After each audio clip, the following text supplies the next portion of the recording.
Okay, yeah, I didn't realize my thing started. Oh my god.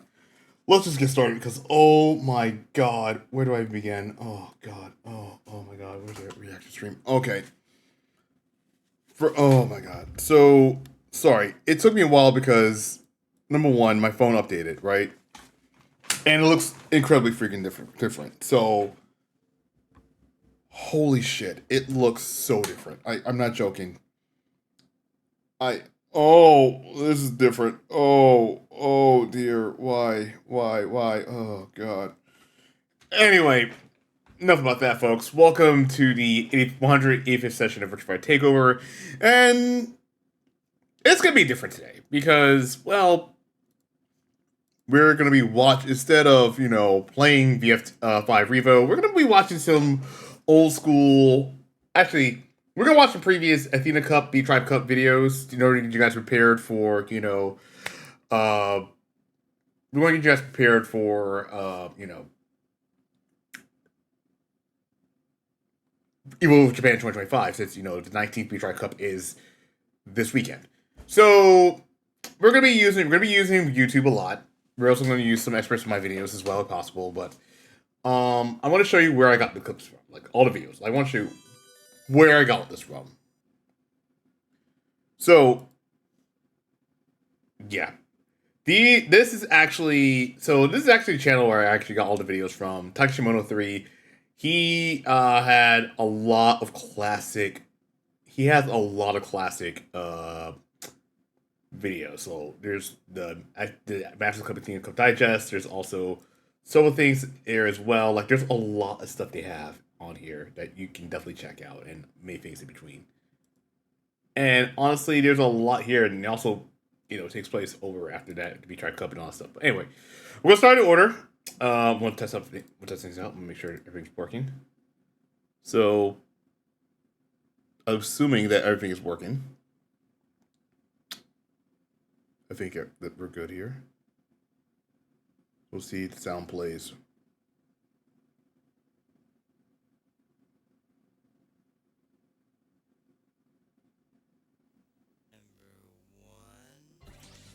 Cool, it works. Cool, it works. Just making sure it works. Awesome. But anyway, so we're gonna start with the first one. But honestly, just back in 1994. Let's actually go back out real quick and actually talk about this real quick. So again, I'm on VFDC. There's a link there. You can watch it on VFDC. A lot of things I've got off there from there. Actually, that's where I got my notes from, and I have actually got that support from when I made those videos and many things. Let me hang on a second. Let me also take a buy my pizza real quick. Hold on.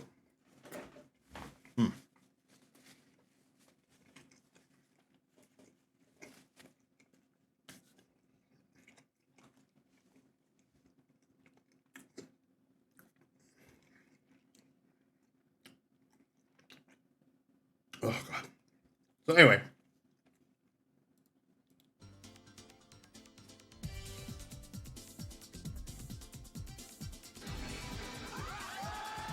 I love this intro because it's so good. Like, it shows you what the 90s VF scene was like, the VF scene was like in the 1990s.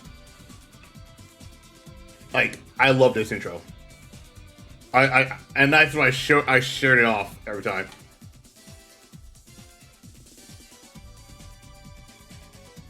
Like, there were a lot of VF players.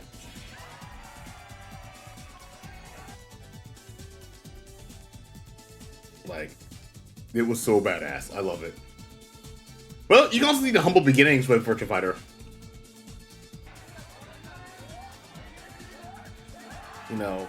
What I loved about it so much. Like, you can see the hype. You can see the hype of Virtua Fighter. Like, this is the hype of what... You can see the hype behind it all. Pretty much. Like, everything behind it from VF2 and VF3 era.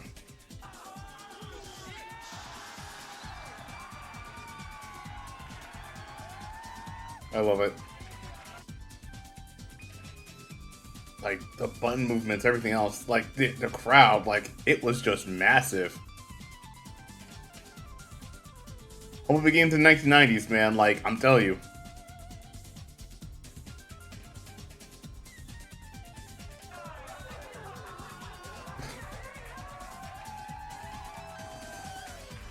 I love it. I love it. I love it.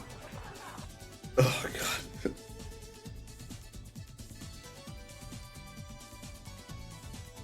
Like, I just want to see this right here. You got right here.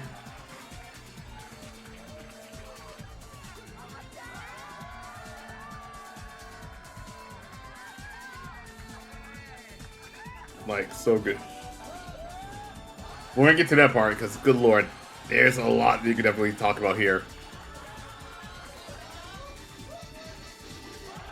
My favorite is my favorite one. My favorite one of them all. We'll get to that in a minute.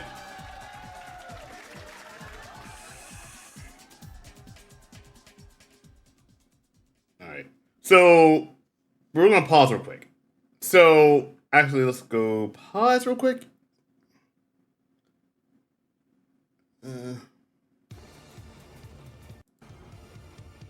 So let's pause real quick. So this was it was December 3rd, 1994. It is 3v3. It was a 9-man team. It was 9 teams. So pretty much it was round robin. Located, I believe. Located. It was the one that was located at Athena Game Square, I believe. Is that one? No, I don't remember. I don't remember. Anyway, so pretty much, Virtua Fighter 2 was already out in arcades at the time. VF2 was already out, and this is where Sega wanted to go all in with the competitive scene. So pretty much they wanted to hold competitions and all that good stuff. And the first, this was early as 1994, so this was back in the day. Gen X representing these guys. This is like early mid 90s at least, for that reason. And there are some teams that came from, I believe some of the teams were representing the magazine companies as well, like Gamus, for example. Gamus was actually representing their team. And there was a lot of things here. So we're gonna take a look. We're gonna watch our first tournament, and then we're going. I feel like for this one right here, there were a couple of good matches here. So basically, this is basically what dropped. Oh well, crap. So Tana and Yu, the first one here. So I feel like we're gonna skip over here. We're gonna show off the best bouts, pretty much. I feel like we're gonna show off the best bouts. So the best bout we saw was right here.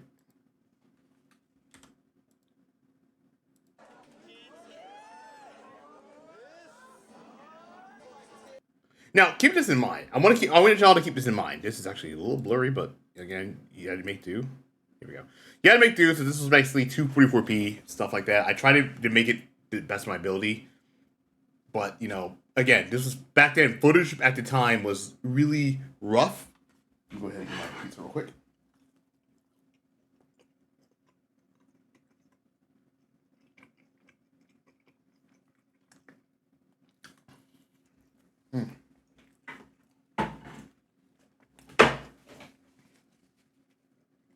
One third.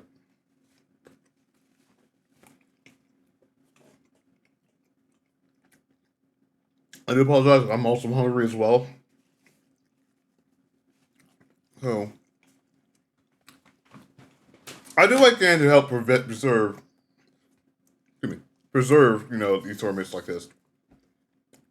Because once they go away, you'll never know what's going to happen. Anyway, this was the first best bout. This was Tana versus Kasao, I believe. All right. Yep, Kasao versus Tana. So this was the first best bout, and this was early. So basically, this was no brown. We'll see what happens. Tana was using Lao. Kasao was using Kage.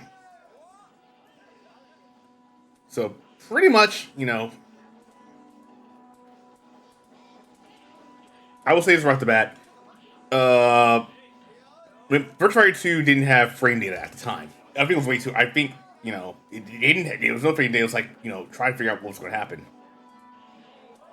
Patient play, like moral. It was moral and Obare kept kicking in.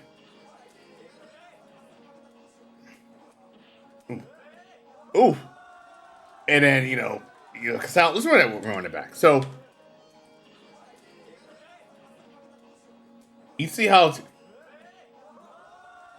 you see how so you saw how Casal pretty much patiently, you know, did go all in with the strings and then pretty much stopped her right hand. Like actually go back one more time. Hang on. Like Tano's having issues right here. It's a good thing he stopped too because he knew right off the bat. He stopped after that string because he knew right off the bat it was going to ring or it was going to be a ring out. So stuff like that can happen.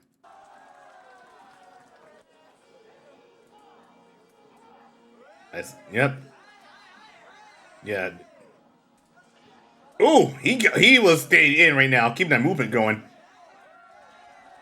And then KO after that one. That was actually really easy. It was a no round brown victory for Casal. That was a no round brown victory for Casal right there. And honestly, you know, that's one thing. They also won the tournament as well. I think Casal also won the tournament at the end. Yeah, Casal's team. It was Casal, KK Kikaze, and Takeshi Gyu. Also, I don't know. I'll show Smash too.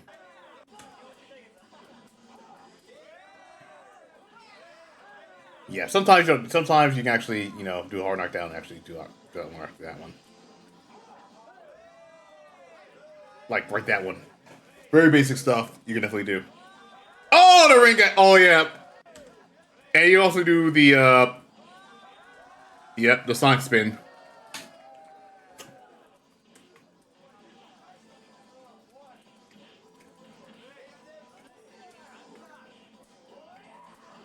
Ooh, another block.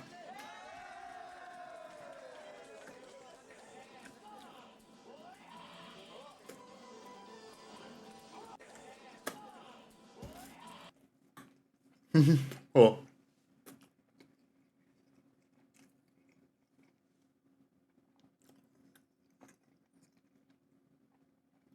Sorry, I mean, pizza, but like, for those I don't know, who never played, early BF games before, Akira's crouching throw was originally a neutral throw at the time. Back then it was a neutral throw. Nowadays it's a crouch throw.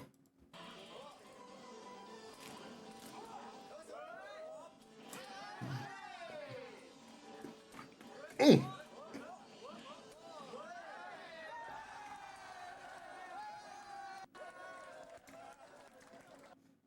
It was easy stuff right there. It was easy stuff. And of course, 2 days later, after that event, single tournaments happened. Casal lost to Tana in the first round, and then Shikori won later on. So that's one thing. Next up, we got is the second Athena Cup. Now, for the second Athena Cup, it was a couple months later. It was March 21st, 1995, and with a total of 32 teams. The winner, All Japan team, which was Kashima Jeffrey, Deshi Sera, and Ikebu Kurosera. And of course, this is basically where things were getting really big for Virtua Fighter. Excuse me, let me also eat real quick. Hang on a second, I'm also listening as well. Sometimes I'm eating. I know you don't have to see this, but it's like every time I'm hungry, so I do apologize. I mean, I can eat on stream.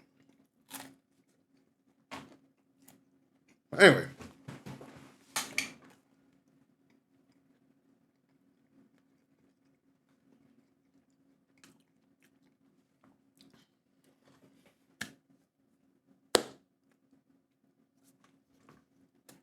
What the hell? Let's play it.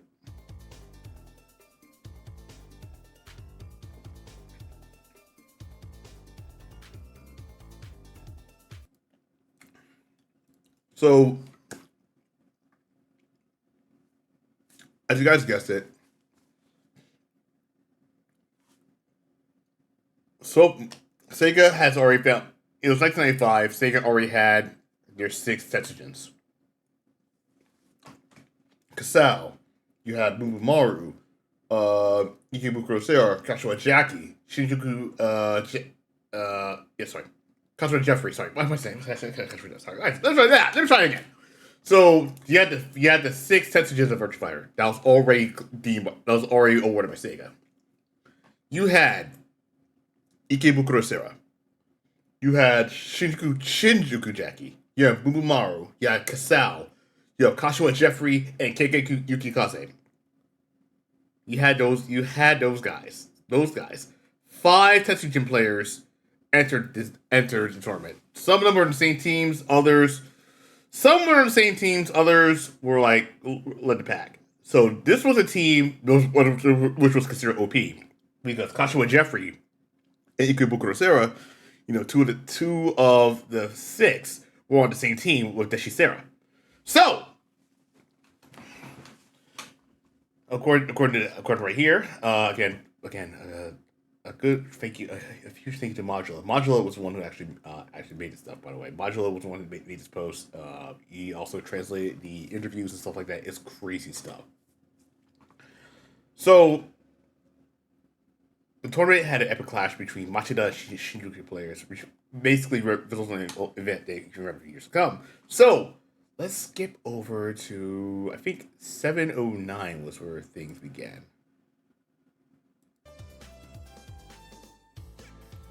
This is where things began. This is where Kasao versus Kashiwa Jeffrey happened. This is an epic battle right here. This is the best battle, if I was wondering. You had 2, I repeat, 2 Tetsugen players beating to each other. And you know it was going to be great. Now, according to Bubamaru, he did say this before. Bubamaru mentioned that Kashiwa Jeffrey is the strongest Tetsugen out of the 6. Because he was the type of guy that actually had done the 100 battle kumites twice. He has won all of it twice. Nice one drop right there. Wait.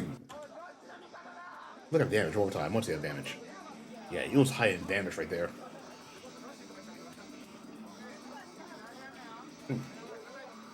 Like, this... That was a nice headbutt right there. Like, this was... Kashiwa Jeffrey was going to give it a fight. You can also hear them playing, I think Night Warriors, Darkstalkers Revenge was out at the time? Or was it Darkstalkers? Oh! Yep. That was the... I was wondering, that was actually the,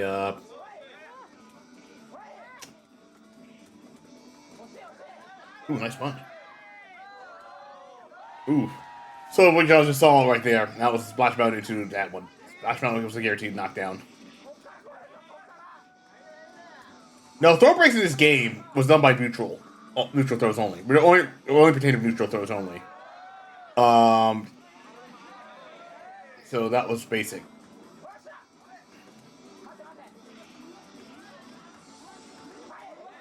Ooh, nice one. Where's you going? You just pointed like you're going this way. Ooh. Uh-oh. Set it on the wire. No one brown. Oh! One more time. So you see how the cat bass... Well, that was a cat bass moment right there, because you see this right here? He had to use the elbow. Like, one more time. 6 seconds left on the clock. Sorry, 5 seconds left on the clock. There's 5 seconds left on the clock.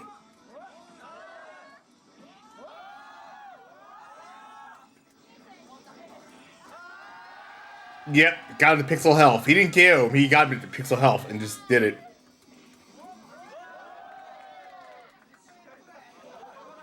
This strategy right here. Moral Abare. This was basically, again, Splash Mountain, you can't break that.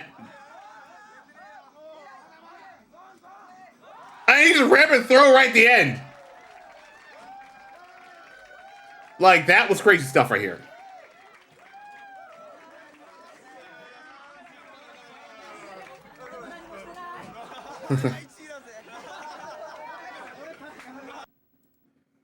So that match right there. So the second Athena Cup, you know, great stuff match all around. Both players were giving it their all for that one.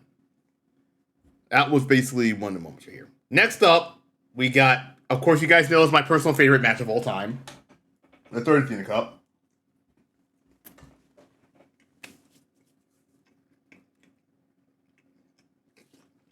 Which, by the way,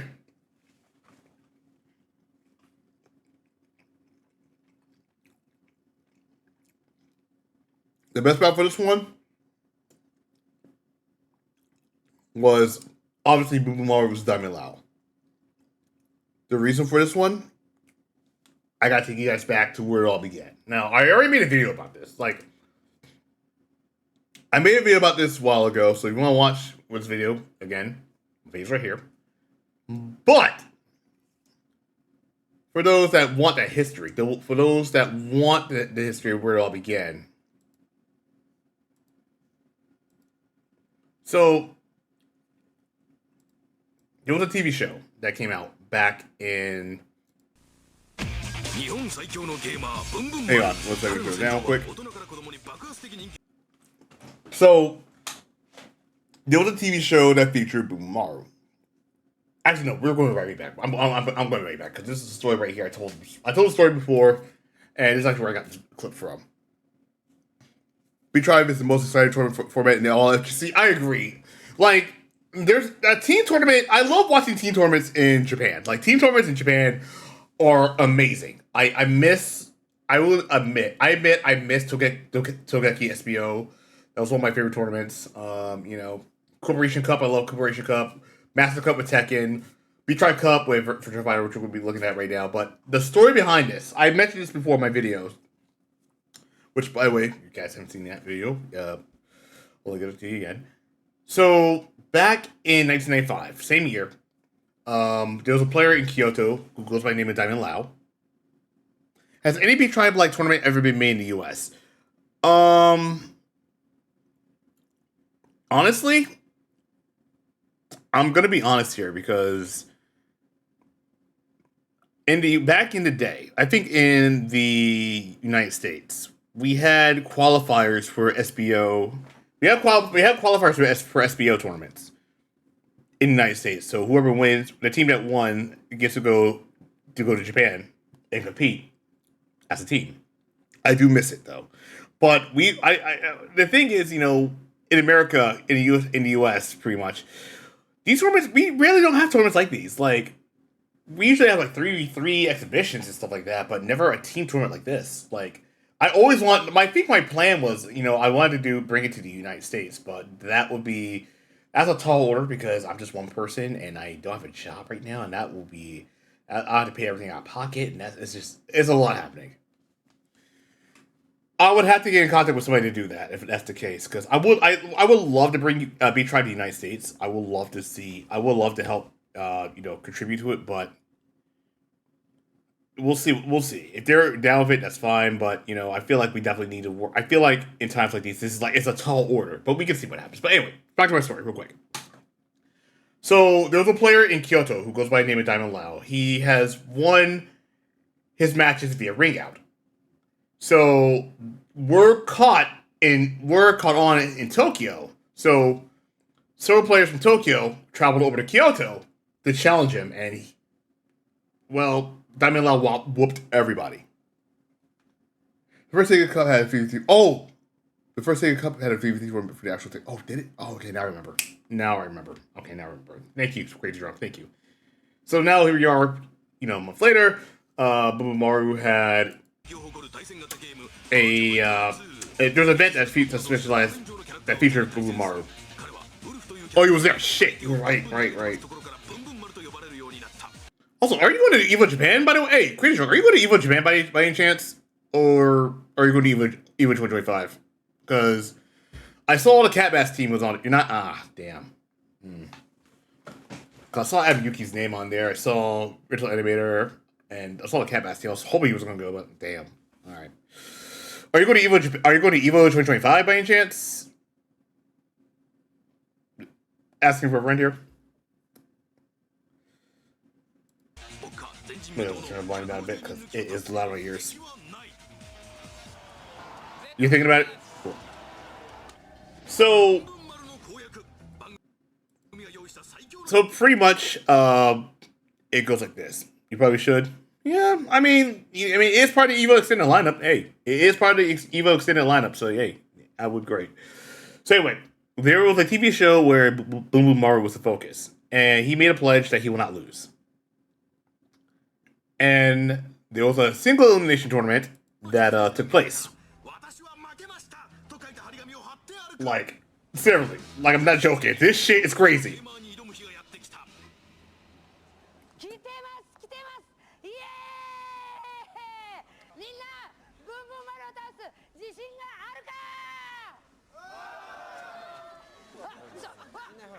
The shit talk was weird.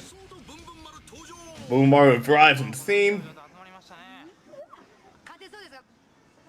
So, yeah.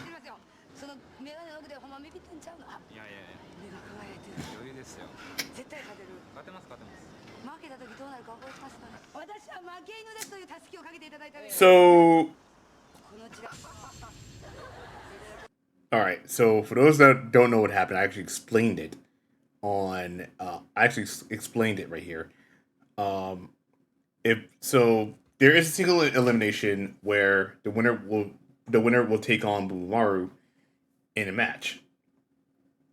If Bumaru loses, because he made a declaration that he will not lose, he made a pledge not to lose.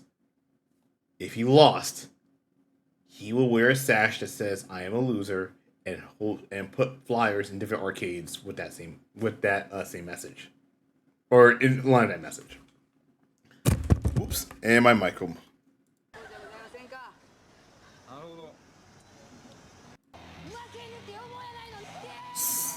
So, yeah, he was just jump right in right now.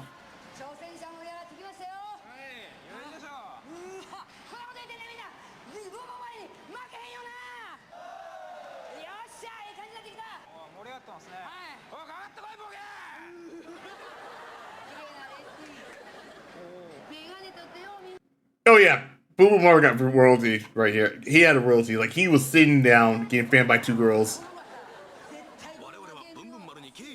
and he got the fucking umbrella. Everything. Come at me. So match begins. It was a large tournament, by the way. This was a very large tournament. As you can see, Ikebukuro Sero was there too.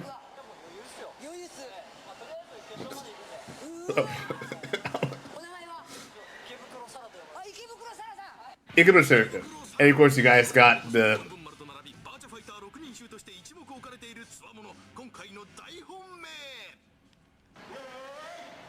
Alright. So anyway, let's get her. Appreciate you showing me the history. Definitely wanted to know how you passed me. Oh, no problem. Like I said, I made videos like this. I made a video about this on my Switch, on my on YouTube, which I could share, but I'm like, I might as well give it to you. There are some things I might have missed. So let me see. Where is he? Where is he? Where is he at? Where is he at? There was a player that came in. Where is he? There he is. There he is. So, unfortunately, the bad news is, unfortunately, Ikebukuro Sero lost his match. Couldn't make it. He couldn't make it, unfortunately. Meanwhile, Diamond Lau entered. Diamond Lau from Kyoto entered the tournament. And then the disrespect happened. He just... I love this part.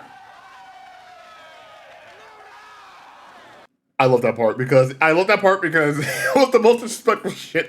It's the most disrespectful shit I love.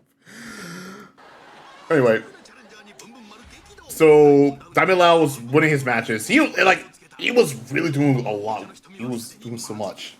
You know what I mean? The AF, yeah.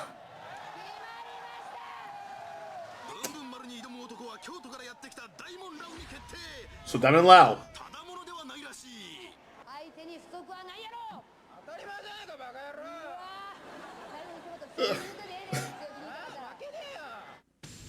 Now where the real fun begins here. This is where the real fun began. This is where things got really intense.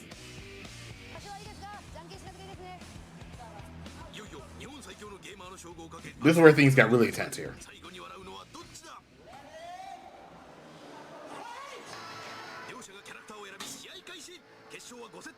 Now, of course, Blumaru had first-hand experience on what he had to deal with.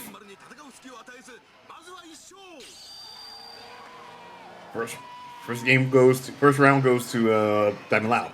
Diamond Lau was overwhelming the hell out of like the rush down ability with Lau. It was just overwhelming him at this point. Blumaru was in trouble. He had to pull it. He needed to turn it around. Alright, try to swing. Hey, Vince, how are you doing? He had a giant swing done. I see. He had he had to keep it moral. He had to keep it moral for this one. He was determined to win this one. He was really determined. Hold on.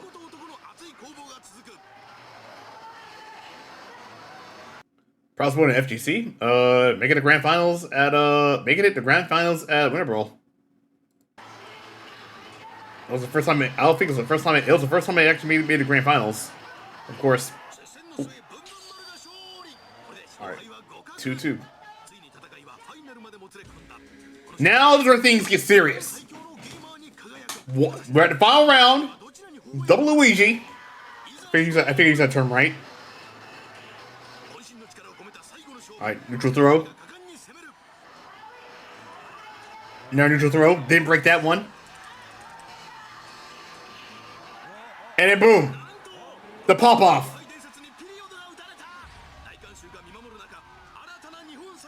He did not know what to do against. He did not know what to do against. He didn't know what to do against Diamond. So as a result, he had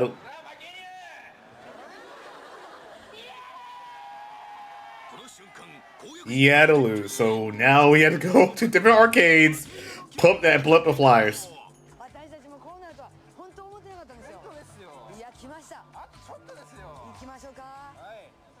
Spot 21 was one.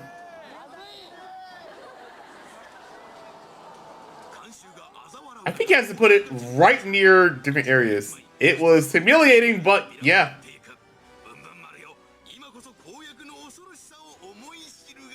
And he has to sign it as well.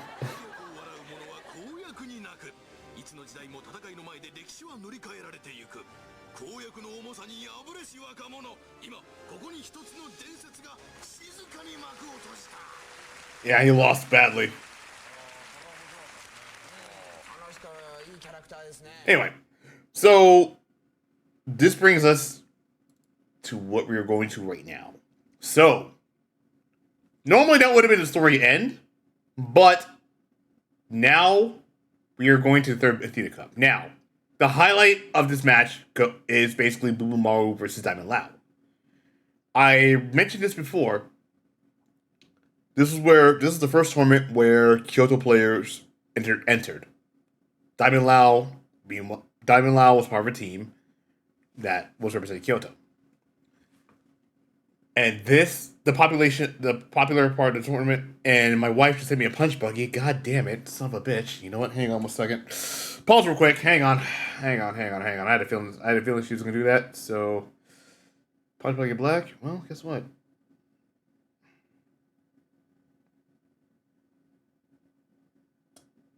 Punch buggy yellow. Tit for tat. Thank you very much. So anyway, before the event happened, Blumaru had to figure out how to beat that last corner pressure game. Do I have a video of me and Grandpa? I don't know where.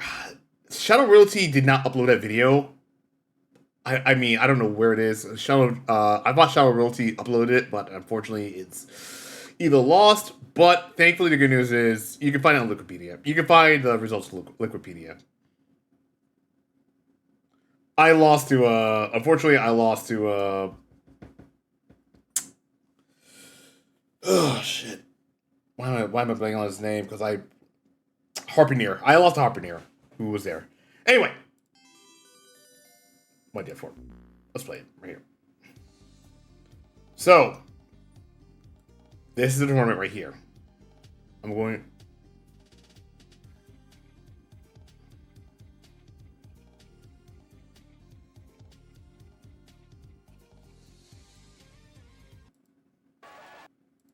Oops. Alright, pause. Real quick. So, here's the deal. Before the tournament Diamond Lau gave Boomaru issues with that. Gave Boomaru issues that you guys probably saw. So, Boomaru had to figure out how to beat this one. He figured a crouch dash backwards and then a throw punish would definitely be it. Now, keep this in mind. I want people to know this. Virtua Fighter 2, you could easily break out... In Virtua Fighter 2, you could only break neutral throws. Only. You couldn't break any other throws until Virtua Fighter 3. So, neutral throws are the only throws that you could easily break without any issues. Now, of course, before the tournament, they were unsure if it was going to work because, well, they practiced it with Shinjuku Jackie, and they had no idea if this was going to be, if this was actually going to be able to work, if you're going to see anything that's going to, they didn't have time left, so you're like, screw it, let's ball, we'll see what happens. Anyway, enjoy. So, first round, of course, same thing happened again. Rush down. It was pretty much bad things were happening. Second round, of course. Nice throw right there. And an elbow drop.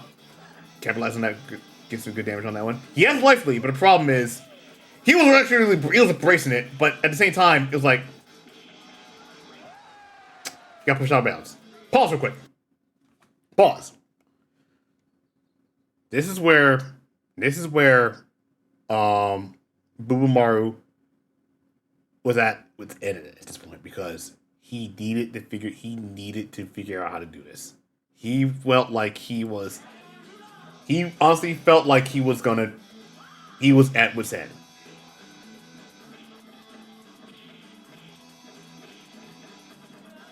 Oh! One more time.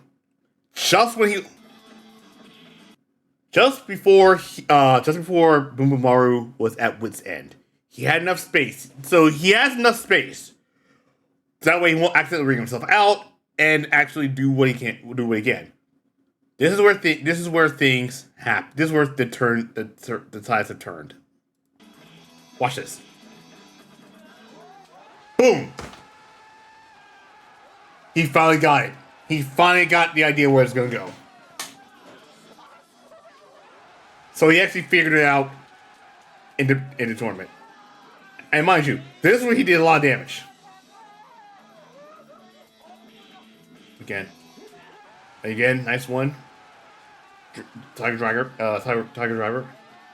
Now, this is where things get a little different because now you're seeing this is the part where Diamond Lau is playing a little bit defensive. Like he's playing out of his element for this one. Like he's realizing the strategy that he used with he's realizing that the strategy with Lau is not working anymore, and now he's got to figure something else because now he figured him out. Now it's like one more time. Now you're just playing defensively. And then after that, I think that was it. Was it a download? Download complete. You got him. One more time for a good measure. And the pop-off was just humongous.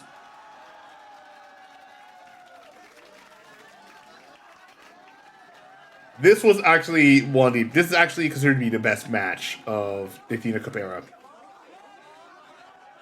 Because of the run back and everything that's happened, He was so damn happy. He was so damn happy that it worked. And this is actually one of my favorite stories in fighting game FGC rivalries because it showed you how, what he needed to do to adjust. This was the best showdown. This was probably one of the best matches in Athena Cup history. Probably the best match overall in Beat Tribe Cup history overall, if you think about it, because this was something never done before. And this is where things get crazy. So now fast forward to the fourth Athena Cup. The teams. This is where I think 2.1 was out. 2.1 was out, right? Yeah. Oh, yeah, I think 2.1 was not played, wasn't it? I don't think it was, but anyway. I will say this, however. Of course, you guys guessed it. Neither Boomaru's team nor Damian's team won the tournament, unfortunately, but Kesal's team won that year. Their team won that year. Anyway, fourth Athena Cup. Months later. I think 2.1 was out at the time, but I could be wrong.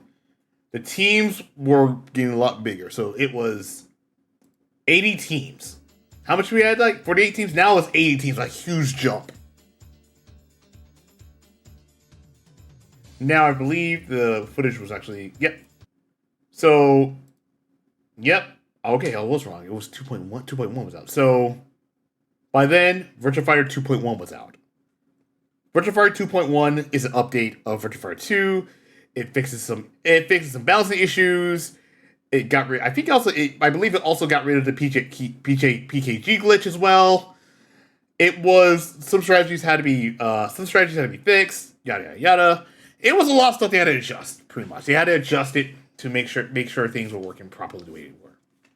Anyway, teams were pretty much better offensive were so. Let's go to Zanani versus Kasao. Zanani versus Kasao was the best bout match. Kasao, at the moment, switched out of... I believe at the moment he switched over to Lao rather than using... He switched out to Lao rather than using the Kage. So, yeah. Anyway, buy my pizza.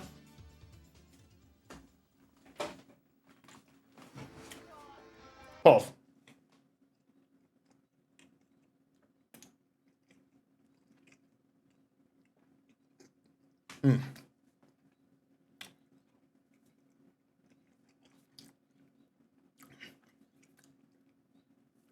Your boy was hungry. I'm sorry.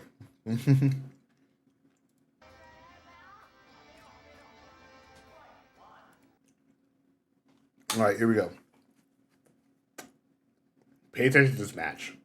Pay attention to this match and see what happens.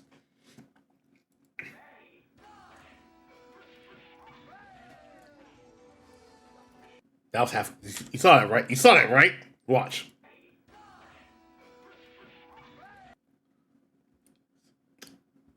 Kick. That was all he did was a forward kick right into a stump home do. That took more than 50% damage off. High damage, folks. That was high damage gone. High damage gone. Look at that.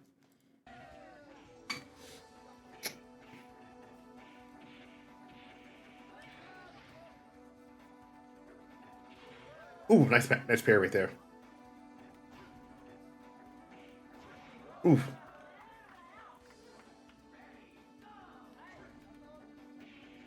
Again. Kasao making adjustments here. Again, 2P is a good... Ooh, nice parry again. Or attack reversal.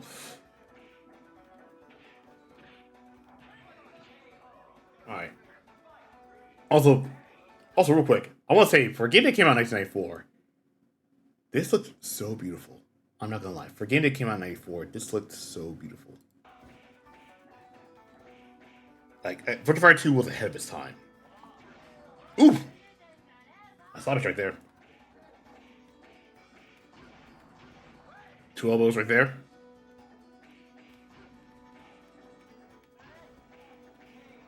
2P right there.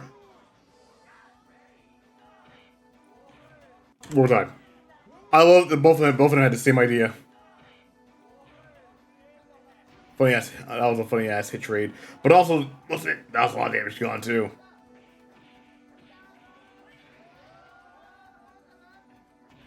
Ooh, nice stoppage right there. Nice stoppage. Okay. The final round is where Zanagi did the unthinkable here. Watch what he does.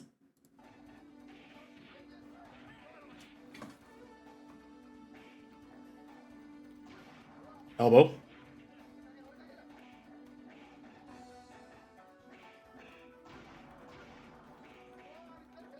Watch the live. I want you guys to watch Lau's life count right here. Watch Lau's life count, but also watch this as well. First is first. Watch the life count.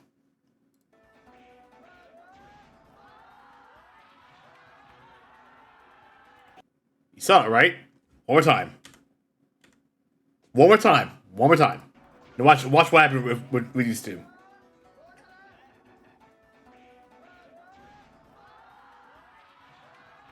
He had pixel health left.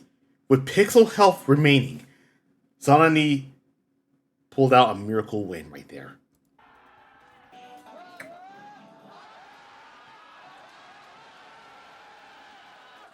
I love it one more time.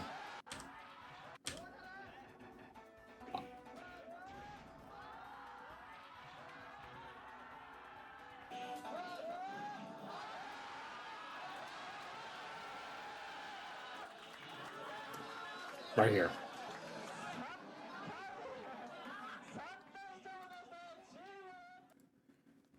So that was pretty crazy right there. Now, we're moving on to the 5th Athena Cup. Now, the 5th Athena Cup was the final time. This was the final time where VF2 was played overall. So this was back in 1996. It was March 21st, 1996. 36 teams. Of course, these were things where, Virtua Fighter 3 wasn't out yet. I mean, we've been hearing things about VF3 being in development and stuff. And there was also a lot of strong Kansai players that got here. Players from Kyoto, Osaka were coming by. Gyuri, Nagoya were also coming by as well. So this is basically known for the intense showdown between Tokyo and Kansai players. So this is where things got a little too crazy. And this is also what points out as well. This was the first tournament where it was 5v5. Let that be a sign of things to come. This was the first 5v5. This was the first 5v5. This was the first tournament to have a 5v5 format. And also, this is also the first time where teams were divided into areas of origin. So pretty much, if you really locate a different area, that kind of stuff, you can definitely do that. So the one we gotta talk about is Osu Akira versus Dagakiman. 8 minutes and 10 seconds, right?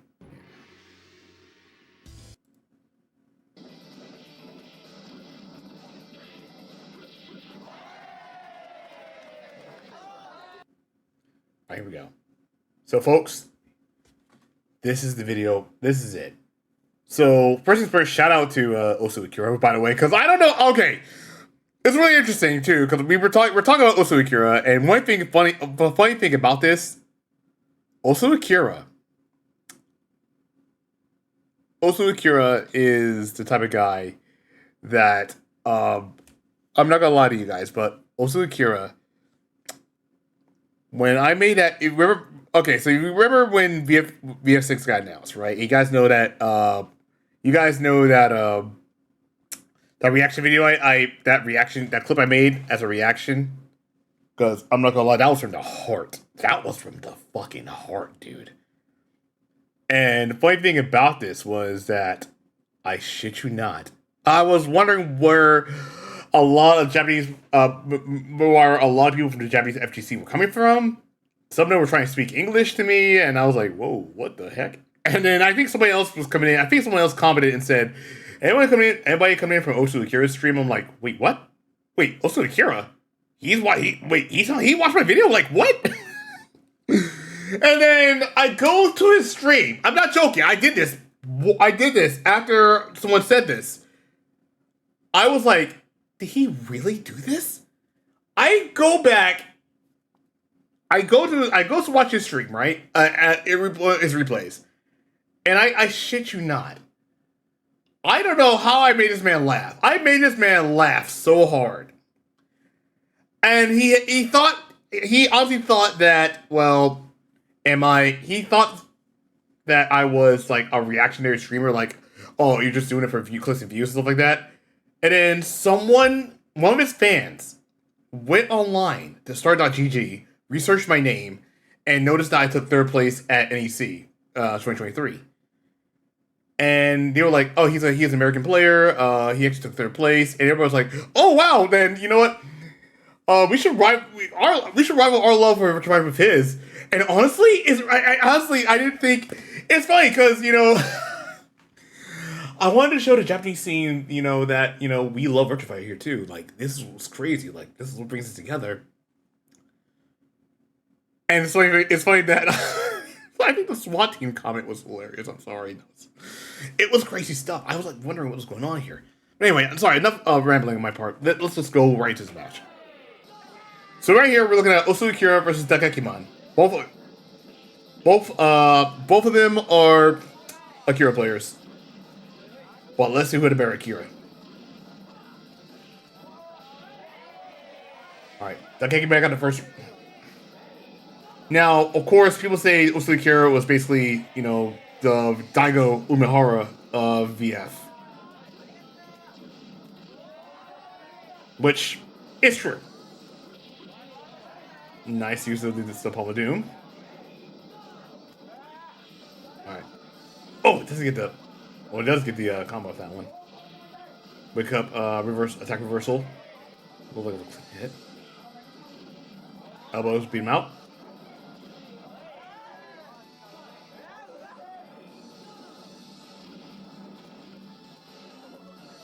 Alright.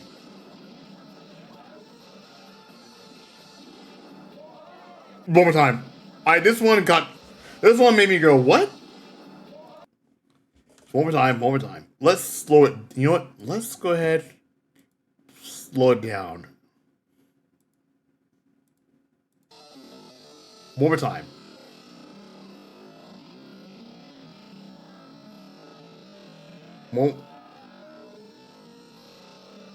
Watch the wake up right here.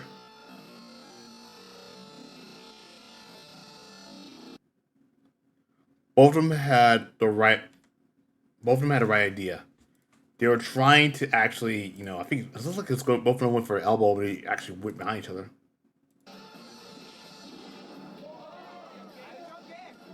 Again, this is stuff. Like I said, this is the stuff I live for. And as someone who's played Virtua Fighter a lot, has witnessed weird shakes like this, I love it.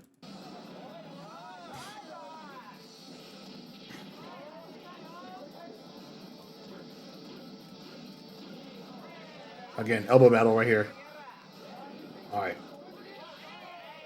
Takeki Man has a life lead so far. Again, nice string manipulation right there. Alright. Oh! Didn't finish it, but oh! Cat pass moment. Done it by elbow! Done in by an elbow at the end. That was crazy. Like, lower time. Look how close it was. Osu Akira had the match won. You would think for a second, Osu Akira had that match won. No. Set up with the first half, set up with the first two. Yeah, got him with the elbow. And that was it.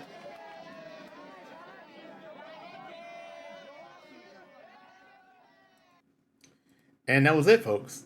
That was the first half of that was actually the first half of, the Athena Cup. Like, that was all. Now, we're going to move on to the sixth Athena Cup.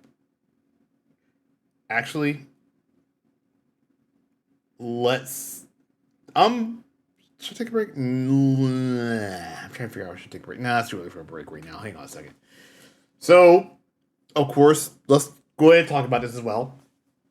Months later, after the fifth Athena Cup, of course, Virtua Fighter 3 came out.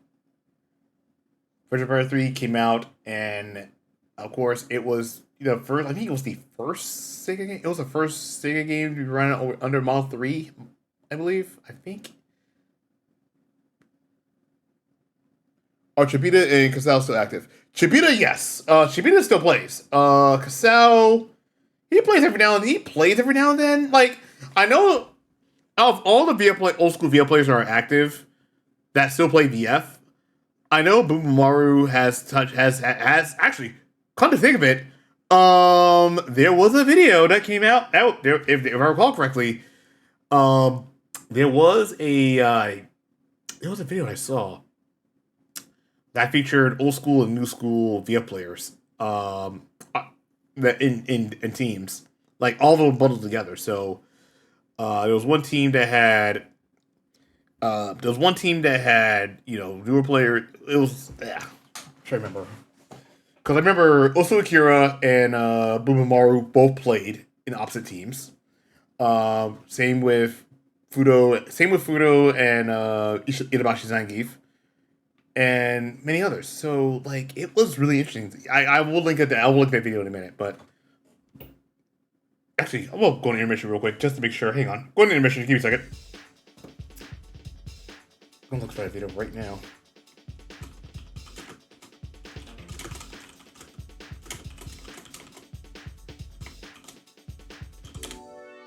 Give me a second, folks.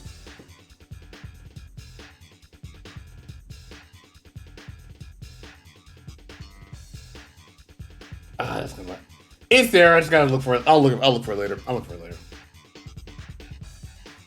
But I'm glad you actually mentioned Chibita, because I'm actually glad we mentioned Chibita because this is actually, we're at the sixth Athena Cup. So the sixth Athena Cup was the debut of This was basically Chibita's debut. So Chibita was on a team with Kashiwa Jeffrey and Ameda Akira.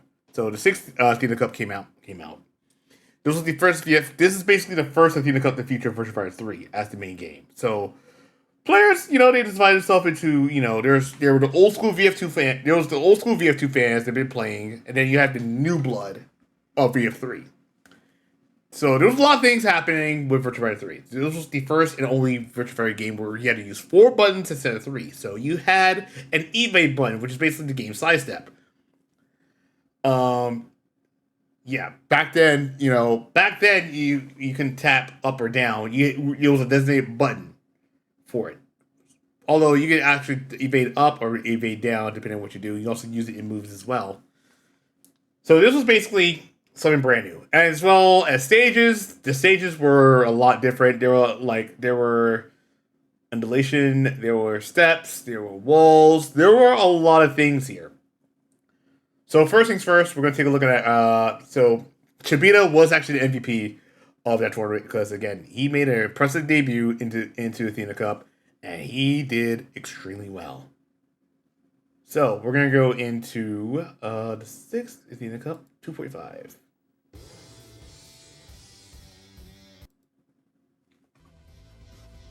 Yep.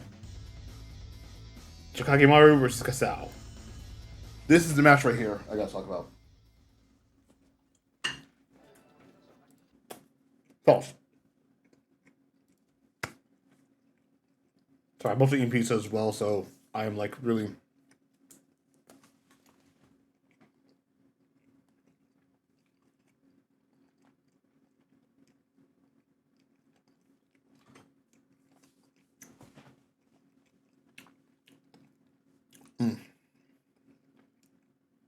Good pizza. Good pizza. All right, let's go. Now, I will say this right off the bat. This was back then when tech was brand new, so everyone was still learning the game at the time. Everyone was trying to figure things out. Everybody was still trying to figure things out at the moment.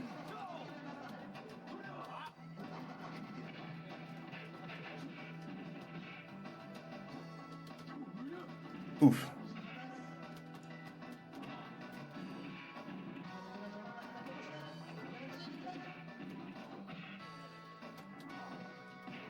Oop. That's a break right there.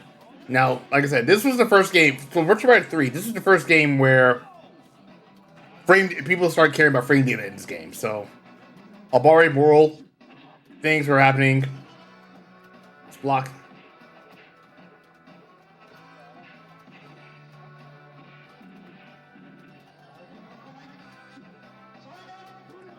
Yeah, still punish right there.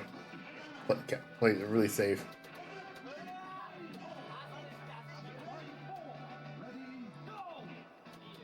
Again, Casal, you know, being the veteran that he is, again, he was really, like, he was, like I said, these were new stuff that we haven't seen yet. Throw breaks were prevalent here. You can break any move that's not neutral. Oh, wake up kick. He was expecting low wake up. It was mid.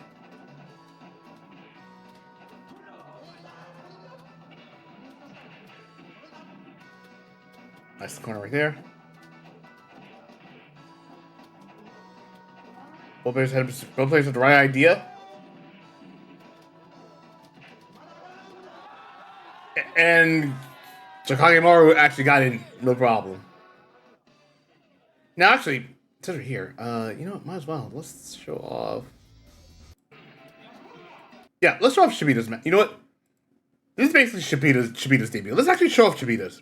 How Shibita did in VF3. Shibita. So this is Shibita's debut. Let's take a look at how much Shibita did. Shibita was actually pretty strong here.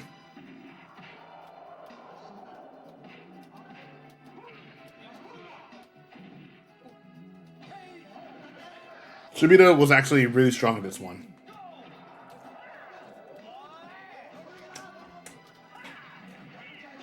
Like, he was doing really good.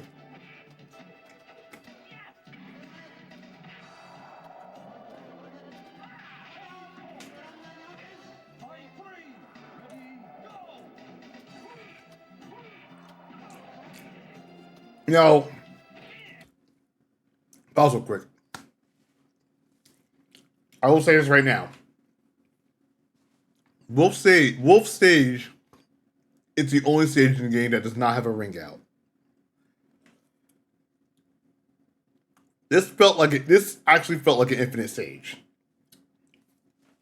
This honestly felt like an infinite stage because, you know, there's sand, there's a lot of stuff happening right there. Like, there was so much to unpack because, you know, this was basically where everything else was happening. So this was like, you're dealing with no ring outs. It was just open. It was just open. You're in basically nowhere.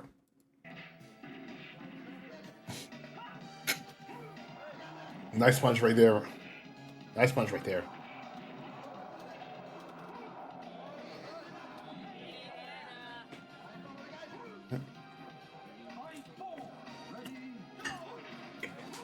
That's launcher.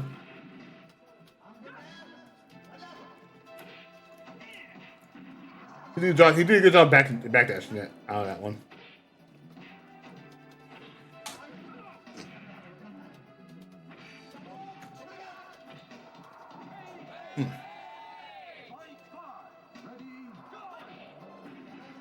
Here.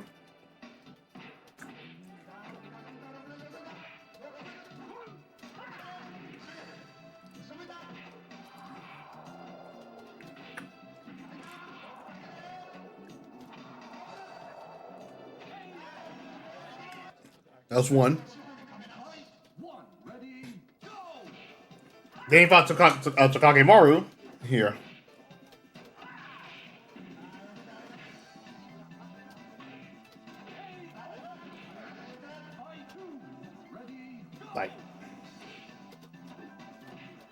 like a brand new player on the scene who's actually doing really good.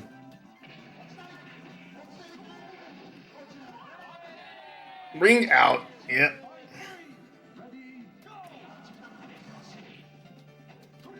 Nice throw break.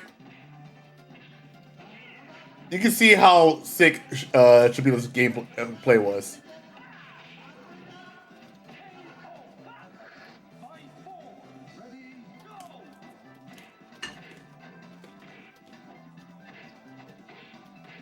All right.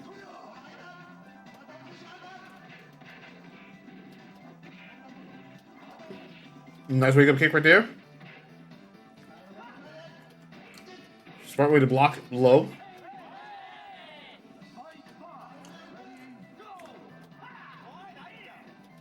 I think didn't Shibita soloed this team?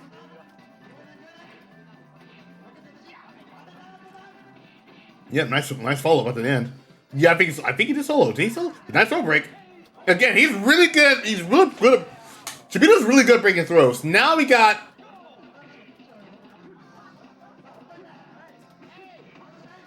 Now, one thing I will say about this.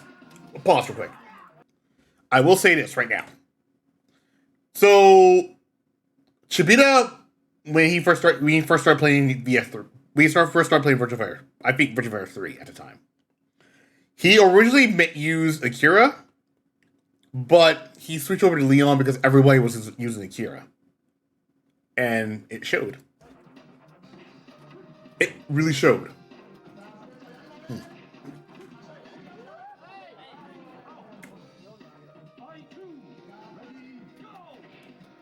Double.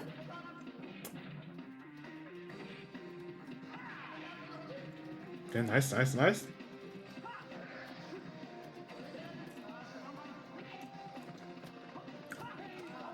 Ooh, yes. He whiffed the nice.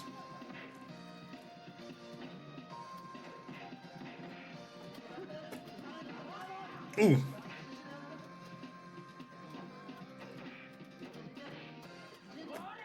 Not for a break. He was bracing for that one.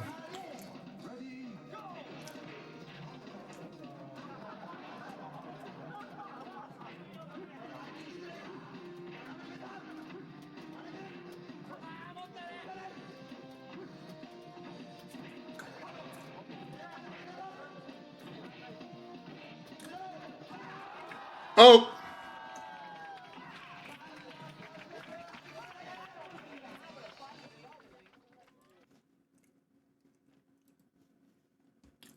So yeah, Shibita completely soloed. He completely soloed this match in his Athena Cup debut.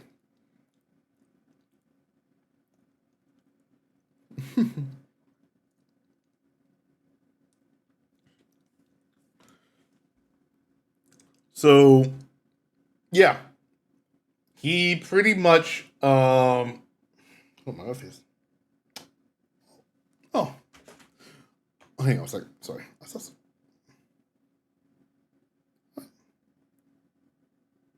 Hang on a second.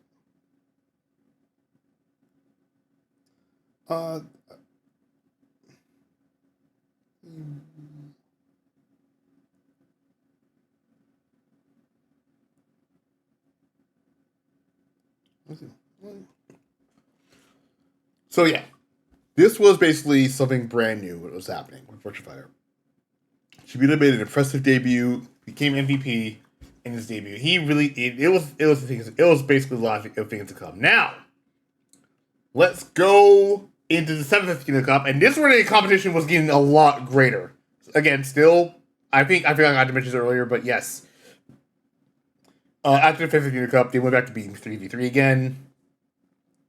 Yeah, it went to be 3v3 again for the 6th Athena Cup as well as the 7th Athena Cup. Now, this is where things this is actually where players from Hokkaido start traveling. So the event was getting bigger and bigger. And you also had, Athena Games Ishikawa, that opened up as well. So they figured to celebrate their opening and having a larger floor space, it really solved that issue that, it really solved that issue of people overcrowding. Like the competition. The competition was getting bigger. It was getting bigger. It was getting greater. There were a lot of great players coming by. And, well, we're about to see one right now because first things first, we're going to see the one right here. Kashiwa Jeffrey versus Shinsuke Lau from this one. This is basically the best battle. Of course, Kashiwa Jeffrey's team won. They were known as the Gigolos. And, yep, let's go ahead and take a look at that.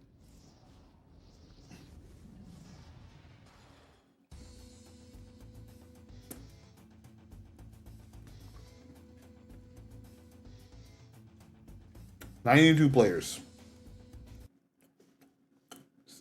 So if we were to do the math here for a second, let's do the math here real quick.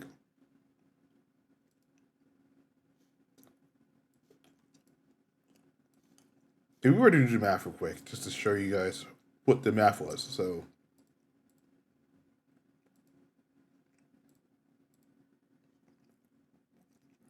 there were a total of 276 players total.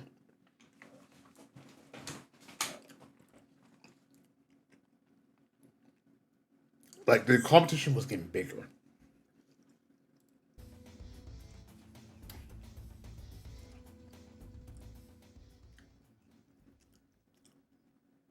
Now, this is where things get crazy. Oh, this is the match I was talking. Oh, wait. This is the match I was waiting for, because this is why when I say the Kashiwa Jeffrey special, right? This is This is actually the match that made me go, this is the Kashiwa Jeffrey special, because honestly, Kashiwa Jeffrey, like I said, he is the strongest Tetsujin out of the 6, according to Boo Boo Maru. He plays great world play, which we will show you right now. By the way, I also want to point this out as well. Sarah's stage in Virtua 3. I want to bring this up to everybody's attention.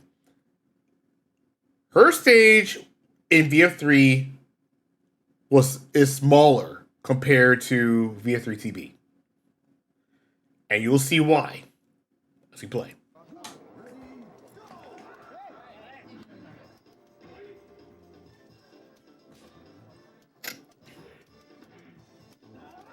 Choke slam.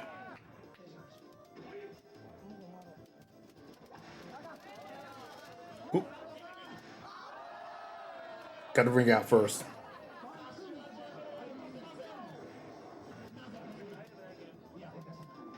Nice punish. This one right here. Back up. Again. Excellent right there by Shinsuke Lau.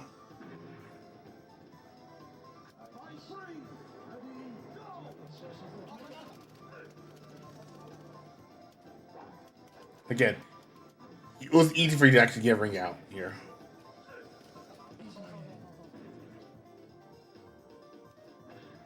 Right. That was a nice use of the Splash Mountain and the Stomp right at the end.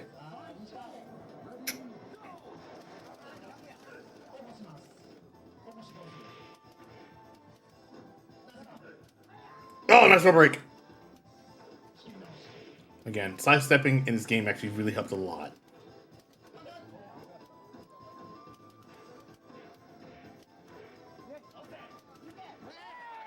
Yep, he had a pressure game on that one.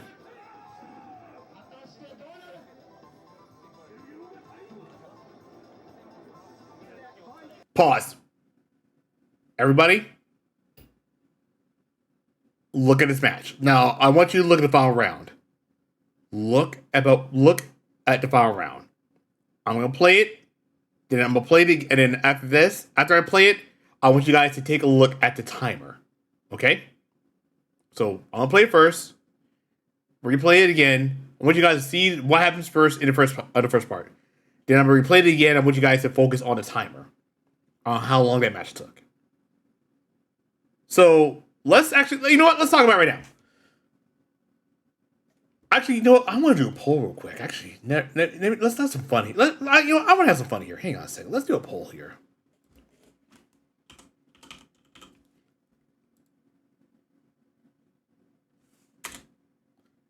Hang on.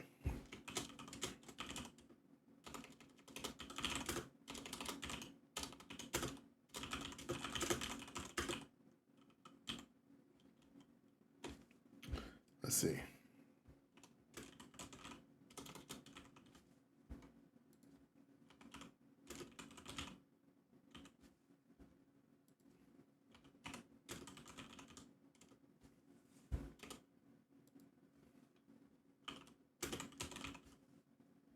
All right. Let's have some fun here. Let's put 3 minutes on the clock.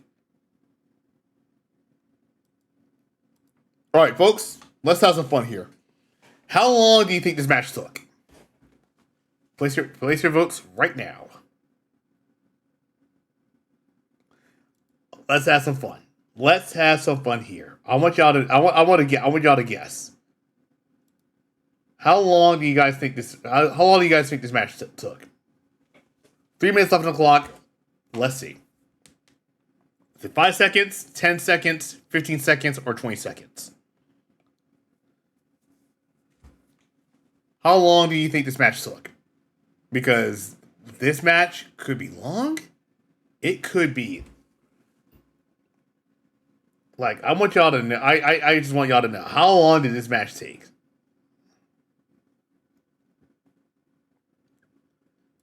This is basically. I just want to see. I just want to see how long. I just want to see if you guys get this right.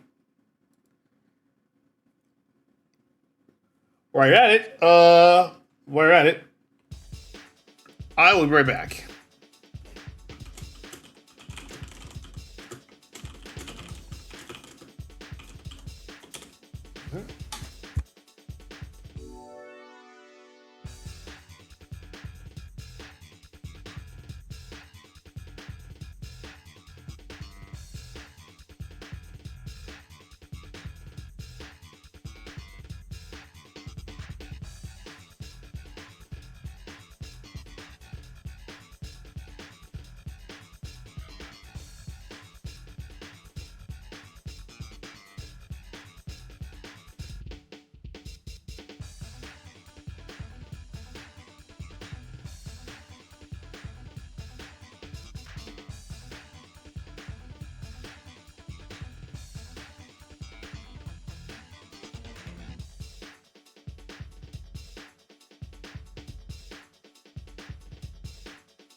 All right, less than a minute left, folks. Less than a minute left. So weird.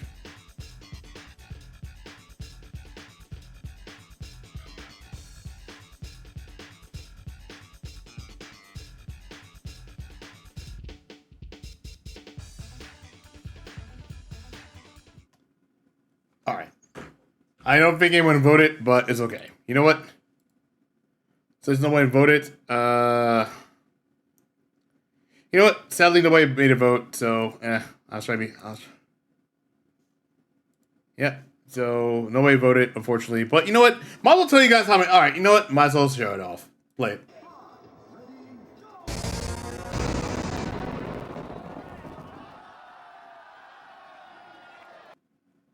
Did you serve? Thank you for the follow. Also, one more time, I want y'all to watch that match again.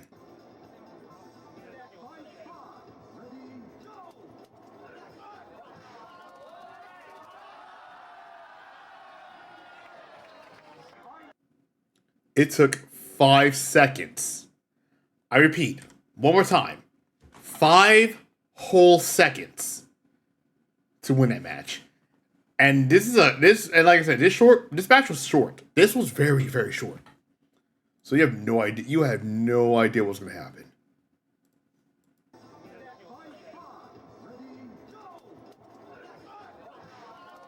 Irish whip the opposite way, picked him up, pushed him off the ring. Easy victory right there. That's the Kashiwa Jeffrey special.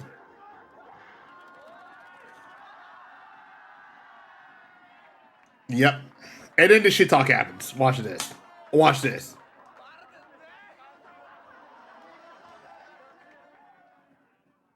Yeah. One more time.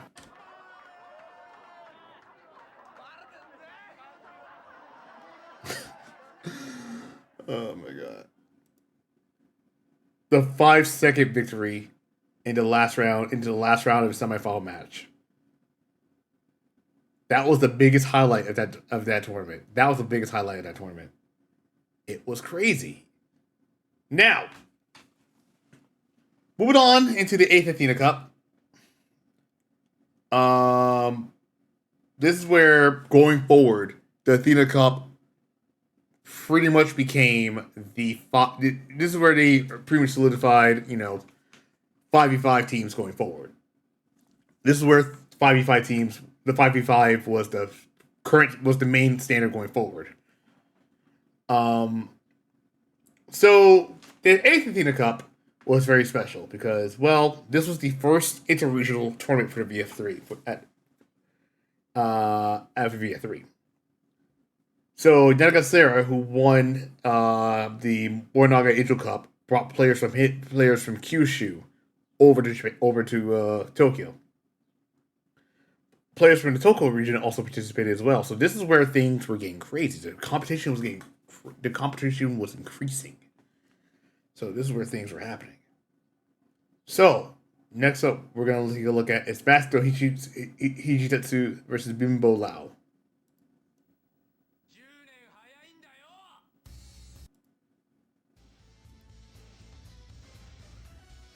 Let's watch this match, and we'll observe, what happened.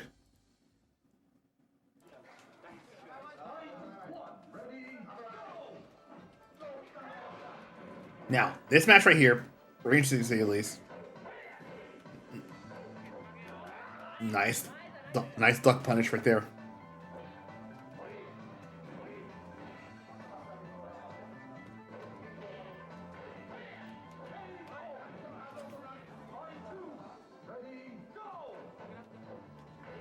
Right there. Nice one right here.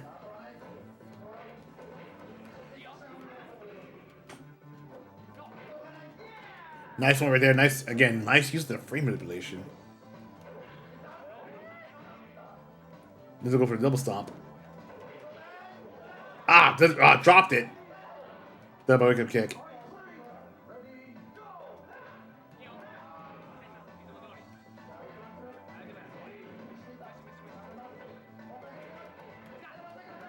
Nice one right there. Nice one.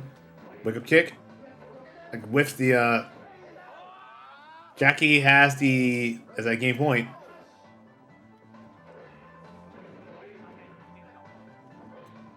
And done by wake up kick.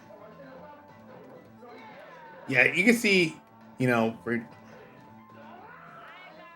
one. Nice over break.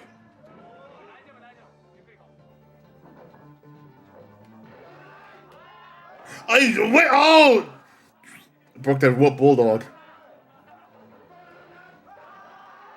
And now we're going to you know what? Let's see that. Watch him break that one. He broke the bulldog right after that. There.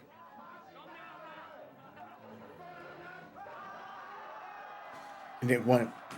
Now that's where things gets crazy.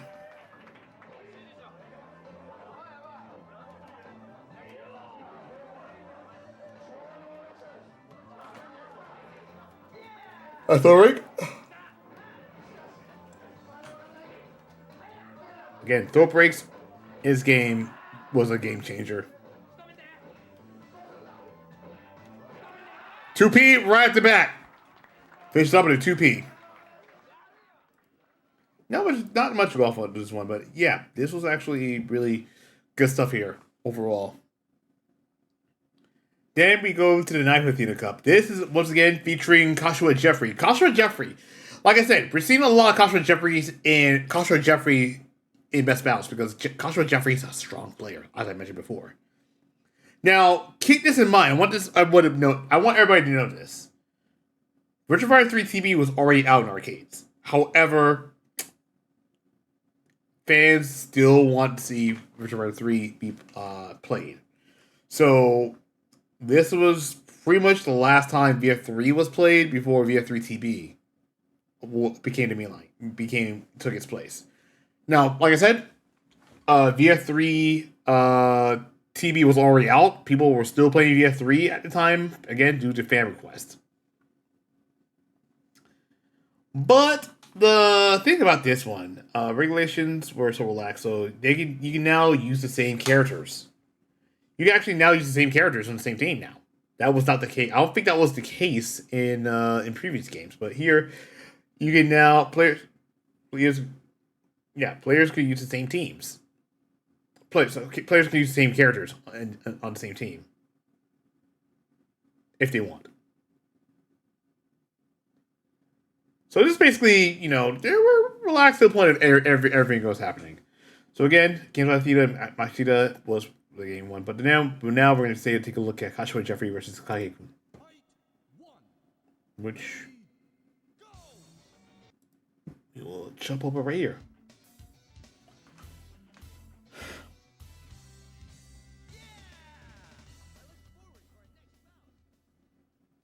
So watch this one.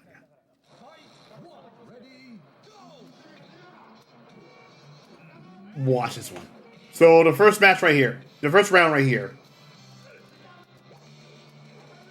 Try to bait him out, put a ring out, try to do it again. Accidental ring out happens. Boom. That's what happens. Again.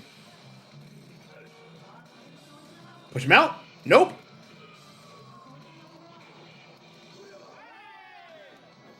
Oh, drop the combo. That thing, even if you drop a combo, you can't readjust, pretty much. Nice one right here. Nice bait.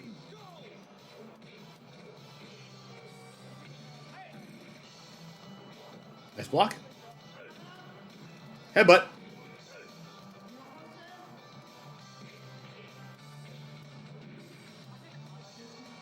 Both players actually keeping it patient, like a moral play, Bari play. Again, the moral play of Jeffrey is really astounding.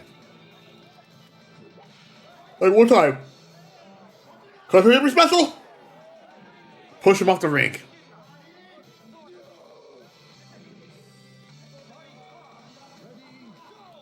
Again, this is a brutal VF game because characters are falling from high places. Again, Samoa drop. Nice. Then again, it's over. Yep. Again. He does it one more time. Nice crush. He did a great job crushing the low wake up kick.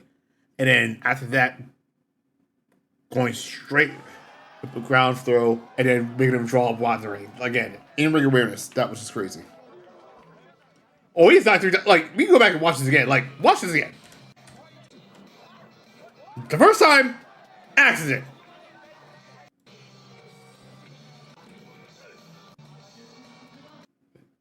Is this the part where... Ooh.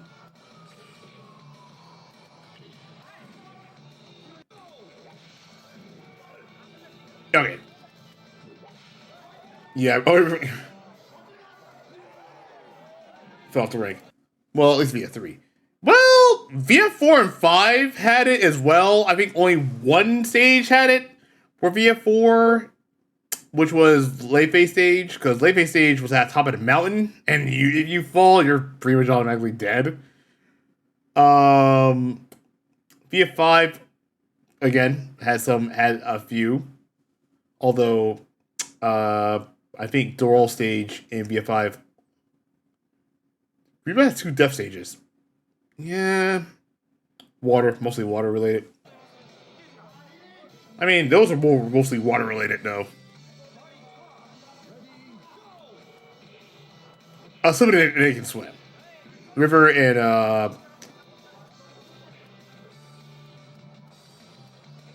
and the taco, yeah. Late phase stage, yeah. There's two to get workout. Again. Pick him up, push him off.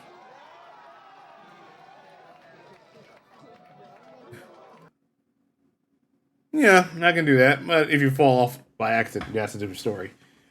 But yeah, not gonna happen. But anyway.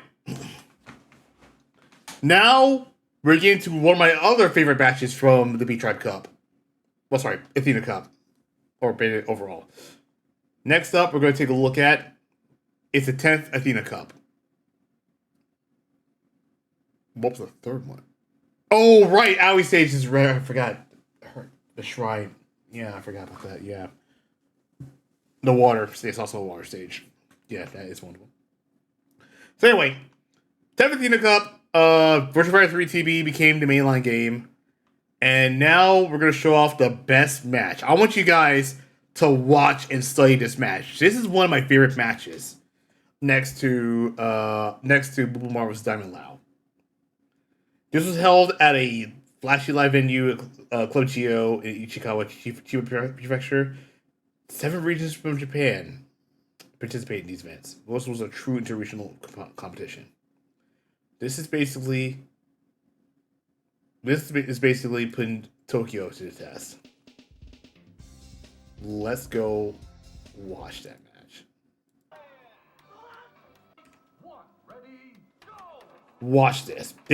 Now study this match. I want you guys to study this one here. Shibita versus Kogasera. This is actually a good match right here.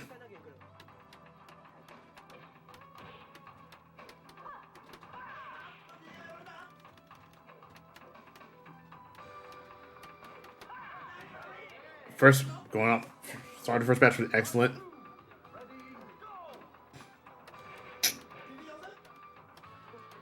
Both players actually, playing a very strong neutral game. Yeah, Koyasera and Shibita, both of them were playing a strong neutral game between each other. Being the god of VF, he was really trying to go in.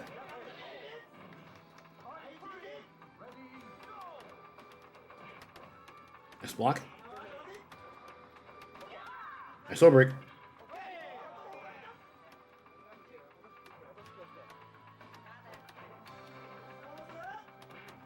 That's one. Like I said, they're both of them are like really itching. Oh no, ring out.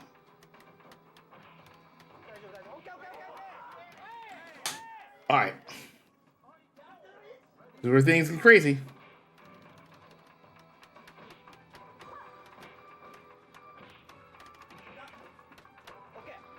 Both of them are like, all right.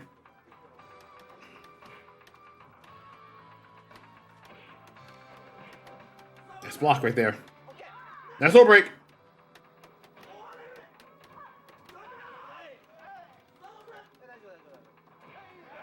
A neutral throw. Now, the final round. I want to say this right now. The final round of this match. Pause. The final round of this match. I need y'all to pay attention because this is the one right here. This is why I to call the true cat bass moment. How do you think this match ended? Was it a KO, ring out, or a time over? Let's take a look.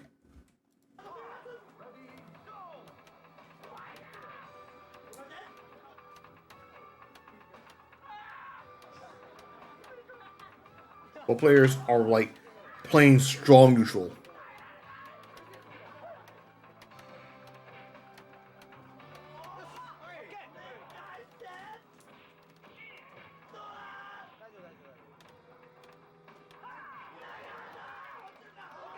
Playing a little close to the edge.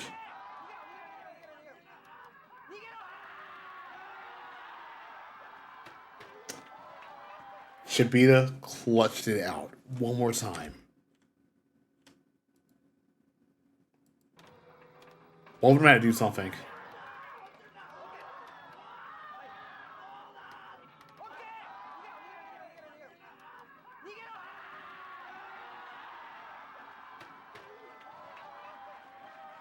That was great stuff, man. Like, both players were trying to each inch it out. And then the hype moment kicked in. Like, it was just the hype moment that kicked in. It was just crazy stuff that happened. It was just both players. They were trying to figure something. They were trying to get one outside each other. This is where I'm like, Chibita was this close to running out of time. He could have lost the match, but he clutched it out at the end. Next up, a historic moment. There's the 11th Athena Cup. This was from 1998. This was the first time a team outside of Tokyo won the event. A team outside of Tokyo, Imba Rengo from Chiba, was the first team not located in Tokyo to win the 11th Athena Cup. The best bout was Sam versus Hanalao. Watch the hype here. 232, right?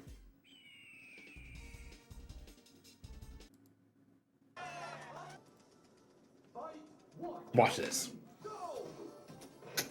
Of course, you guessed it, another Jackie versus Lau. I just love how they say.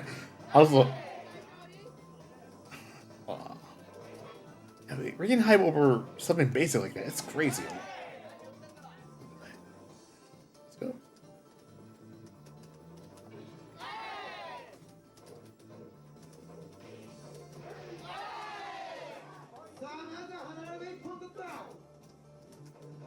Now, one right here. Bulldog right here.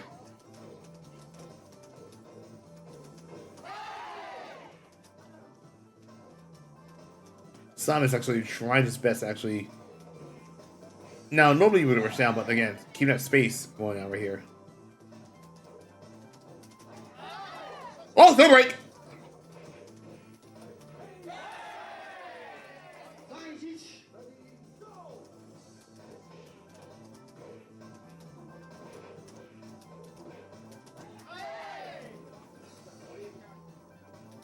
Yep. Nice no break.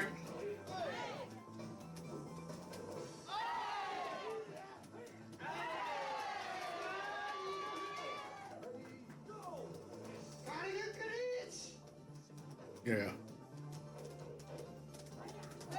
No throw break on the neutral. Again. No throw break on the neutral.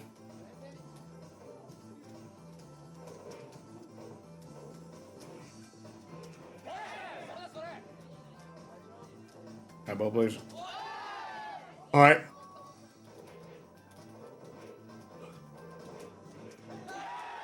Alright, down to the last wall. Down to the left. Down to the wire.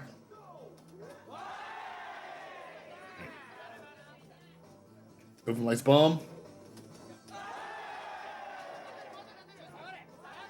Yep, Sam is basically got an upper edge. He did it! One more time for a different view, please! Watch this.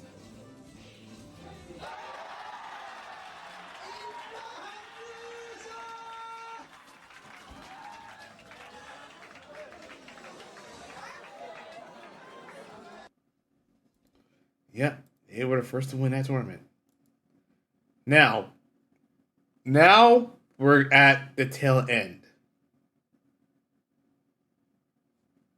One we actually add.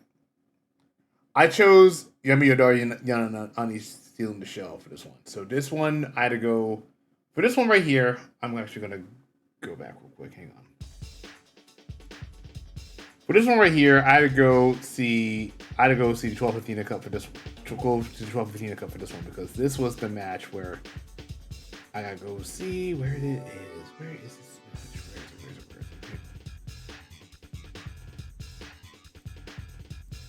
But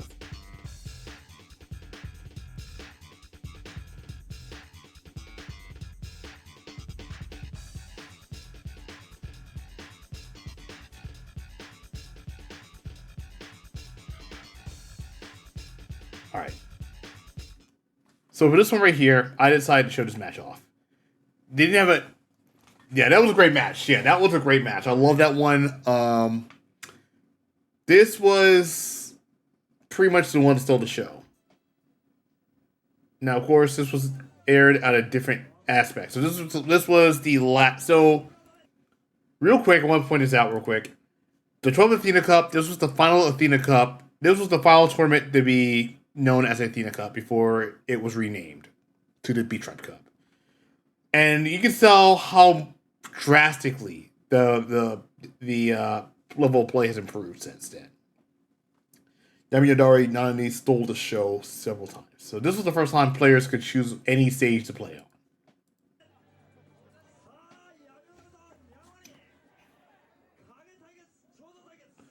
This is a good match right here.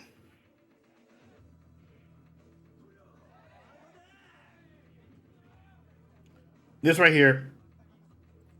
This is the match that stole the show.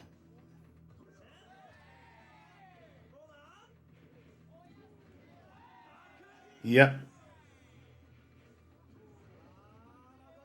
Yep. The movement right there, like there. That movement right there was actually something else.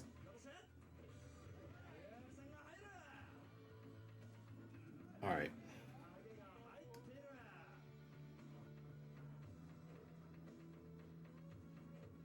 Here's where things got a little too crazy.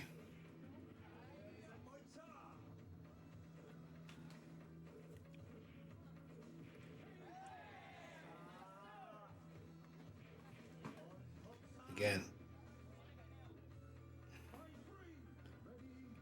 Right now. Yamidori pretty much still.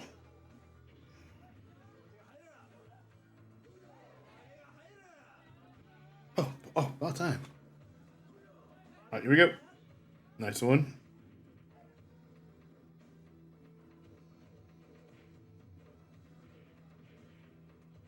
Both players pretty much in here. Again, not only is actually pretty much, he's down but not out. He still got a way to go.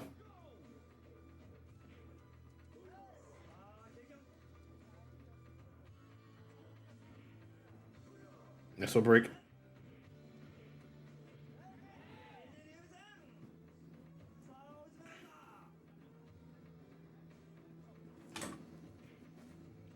It was back in '98, so yep, it's gonna drop, and boom, that was it.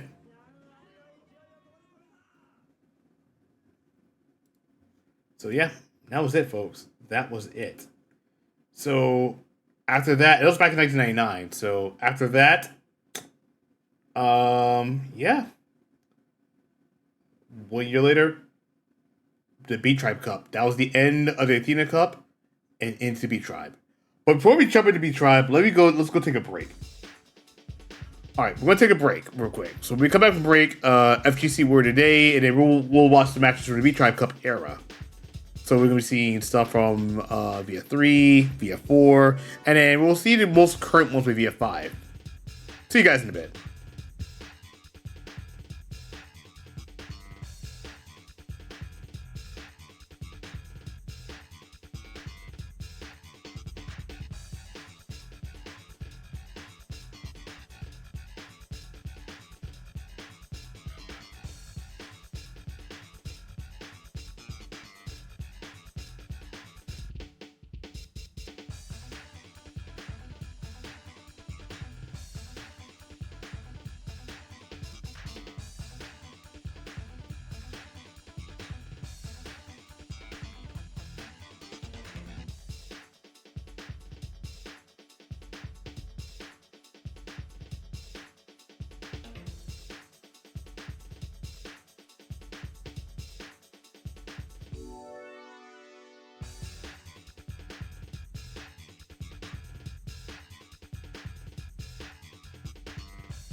All right. So we're gonna move on to the B-Tribe Cup. And before we move on to the B-Tribe Cup, there's some things I need to take a look at. First off, start off with the FGC word today. Let's take a look at the glossary real quick. Oh wow. Oh boy. Oh, this had to be the freaking. Oh, okay. Hang on.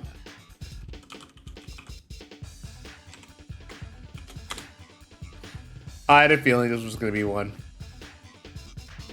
Yep, this is the one I was worried about. I had a feeling that was gonna be.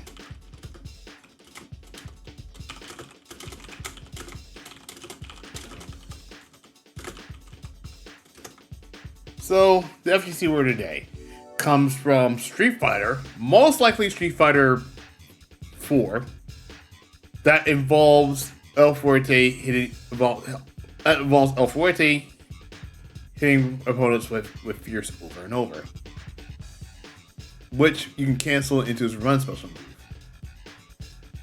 And y'all know what this is. I'm not gonna sugarcoat it. The FGC word today, you know what? The FGC word today is none other than Run, Stop, Fierce. That's right, Run, Stop, Fierce. It's a looping combo for Street Fighter 4's El Fuerte that involves hitting with Fierce over and over. After each Fierce, you need to cancel into his Run special move, then stop it immediately so you can stay reasonably close. This combo is often abbreviated RSF. Run, Stop, Fierce is not an infinite combo. Eventually, you'll be pushed out of range of close Fierce, and you'll get far Fierce, which does not combo. Therefore, the combo is a delicate balance of allowing the run to move you forward as far as you can, while still giving enough time for the next fearsome combo. The combo is also more difficult depending on your opponent's character due to hurtbox differences. Most expert Fuerte players will land about 5 or 6 reps for real matches before ending a combo in knockdown. Anything 9 and above or 10 is tool assisted territory. This is how it works. You see how Desk is using the 17 reps? It's nuts. More time. You gotta get a good rhythm going.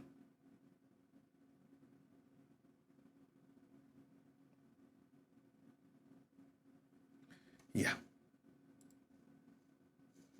Anyway, that's the FGC word today. Let's get right back to the action.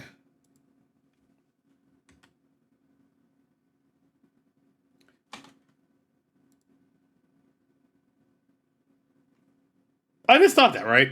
Hang on. Time out. Hang on. Sorry, that got annoying mad fast. Alright, there we go. Sorry about that. Anyway. Let's go ahead and input. So anyway, back to what we were talking about. Audubon Jeffrey versus... Alright, so it's the year 2000. And Athena Cup, VFR has rebranded the Athena Cup to what we know today as the B-Tribe Cup. To keep the legacy alive,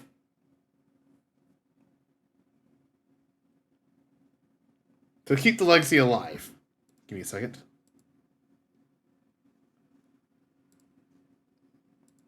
I'll put it out later. To keep the legacy alive,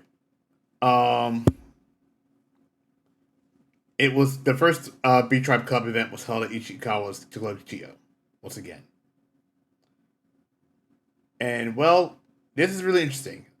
Yami Odori came out, ended the Trophy Athena Cup as champion, and now he comes into the first B-Tribe Cup as champion with a different team.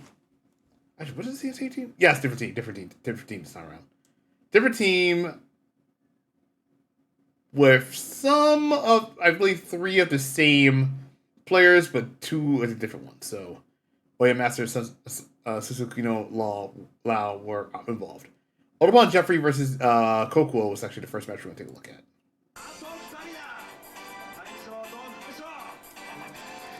This is also kind of loud as well.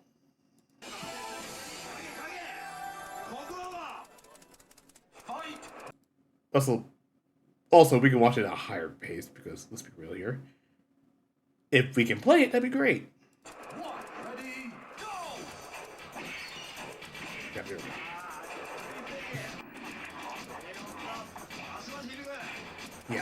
Just make sure I got the right one.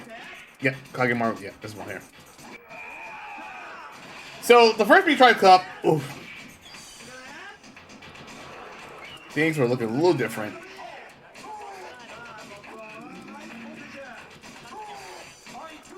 Now, he just went straight into, he just went straight into,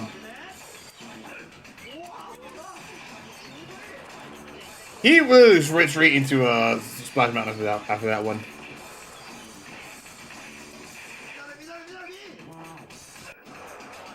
Small drop.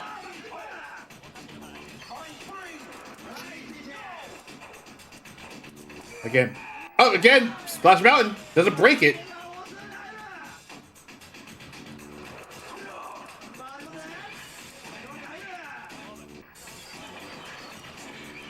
Nice launcher, though. That was a carry. That was carry hit, too. That was carry hit.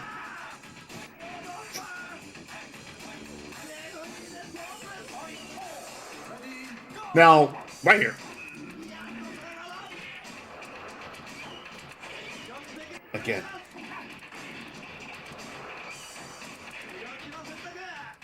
I know they're a Jeffrey player, but good God. Yep. There we go. It's getting a little closer.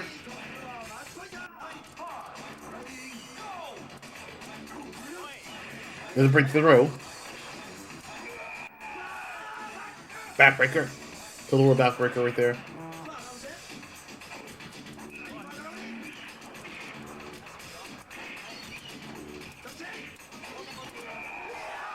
Oh! Is it enough? No, it's not enough. Go live, go live, go live! Oh! He went! One more time! Watch this. Watch. Backdash against the low wake-up kick, and then went for a low throw. Punch that. No problem.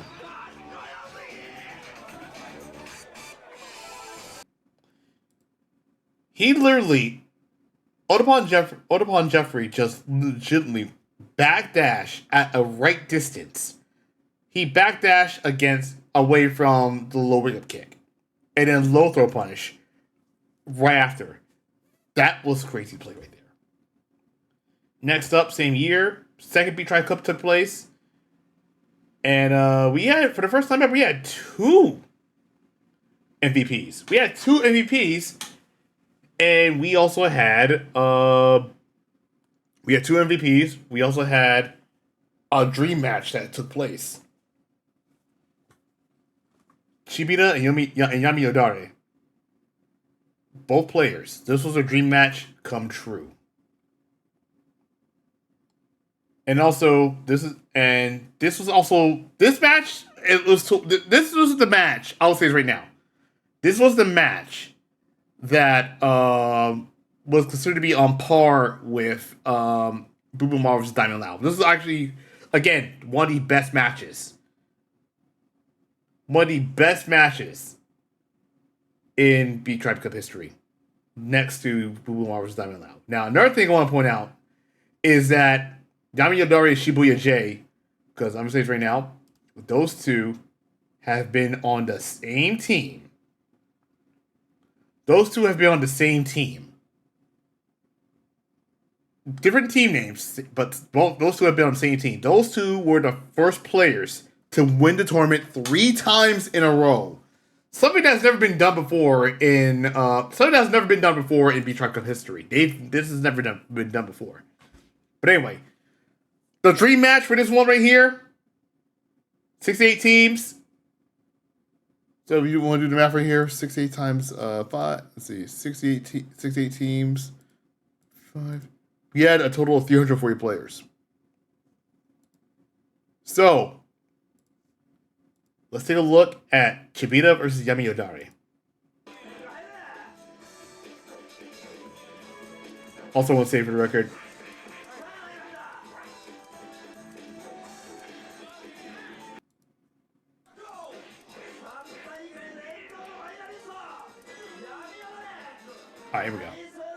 Alright, here we go. Now we're getting to the match where everything is.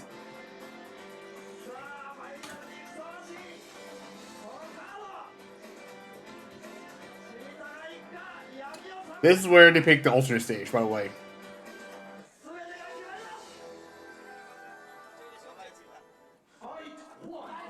This is the alternate stage right here.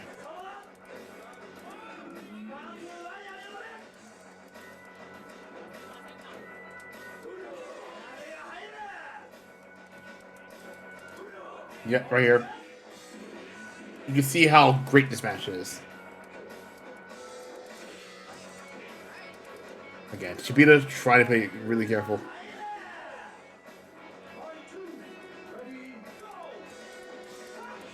I was wondering, yes, this is where the extra stages came from, by the way. You had a certain code that you had to input to access the extra stages. So this was basically Taka stage without the building. Well, this is just all mountains overall.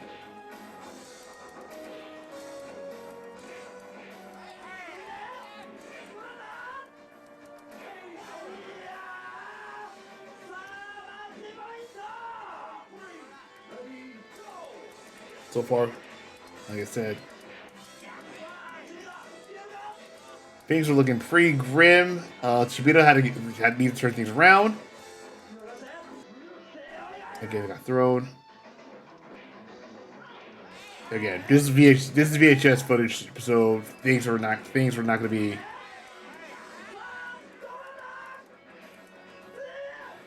Ooh, still alive.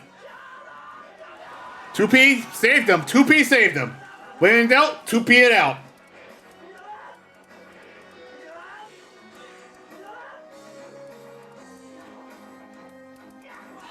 Next one right here.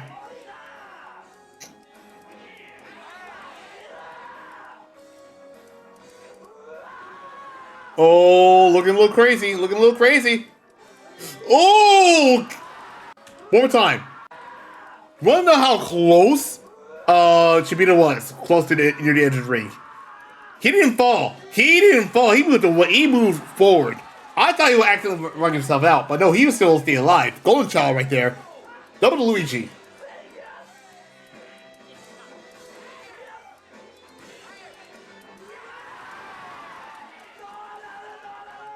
Right out. You would think for a second he had the life lead, but things get turned around quickly.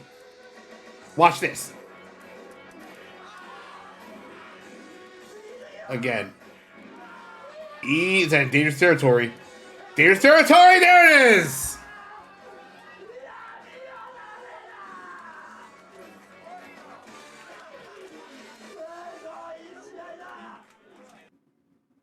Yep.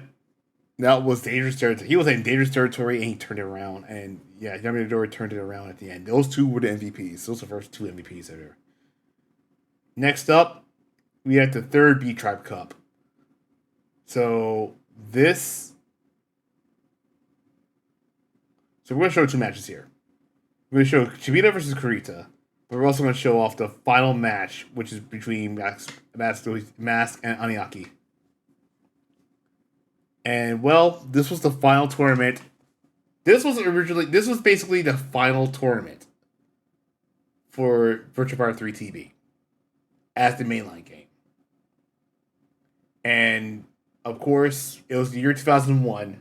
It was July 29th, 2001. So at the time, have you seen a Fight the Opera YouTube channel? A Fight the Opera? As in, are you talking about Super Battle Opera? Is it related to Super Battle Opera by any chance? Want to make sure. I've only seen a couple of Super Battle Opera matches. I miss Super Battle. I miss SBO. I'm not gonna lie, I really do.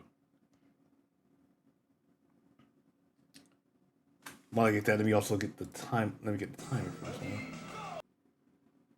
Let me also get the timer for this one. It's 5:55, right?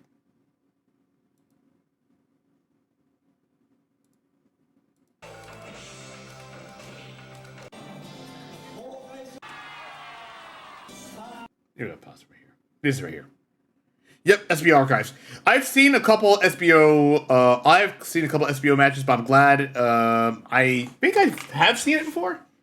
I find the opera. I think I have seen it before. I do want to take a look at that again because there were a couple SBO archives that I wanted to take a look at for the longest time because there were SBO while I was in high school and college. Like between high school and college, my high school and college days, I would watch SBO uploads, and honestly, there are a lot of great stuff. But anyway, we'll get to that in a minute. But anyway, this was the final tournament to feature VF3 TV. Yeah, I would recommend it. Oh, I'll take your word for it. I'll take a look at the stream. So yeah, Shibita versus Kurita. This was the final.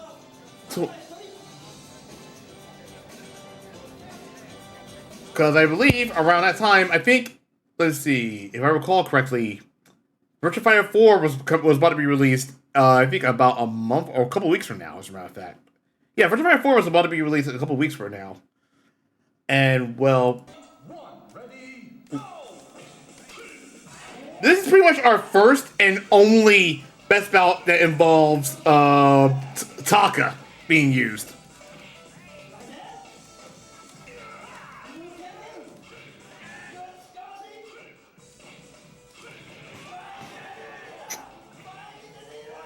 Yeah. Now, against Taka, now I'll say this right now. I will say this, I gotta pause real quick. Keep this in mind. Virtua Fighter 3, like I said, Virtua Fighter 3 was Taka's debut. And of course, Taka being a super heavyweight redefined Virtua Fighter's gameplay stats because due to his realism. You're dealing with a super heavyweight character that cannot be launched,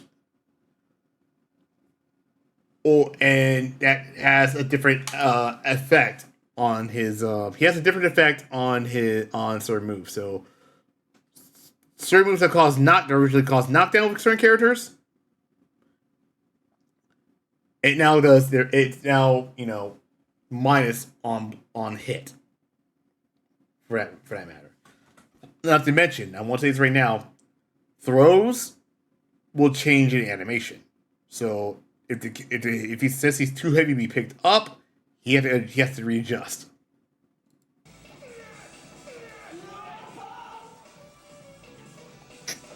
Now for stages like this,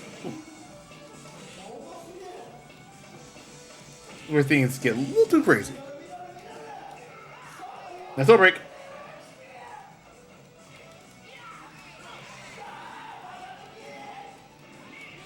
But Shibita knew the Taka combos. Oh, he get collapsed right there. He had the right idea. Sorry. Rewind. He had the right idea right here. So, after going through, knock down, and then boom. Only to take that much. He takes so much damage.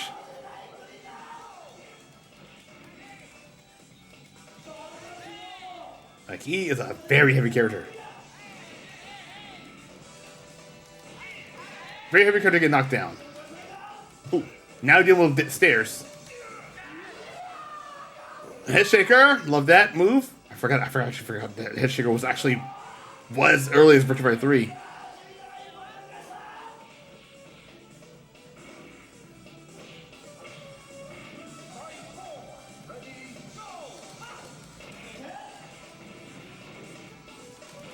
Now, this is where things get crazy. Yeah, he had an VF3. Yeah, he had that VF3.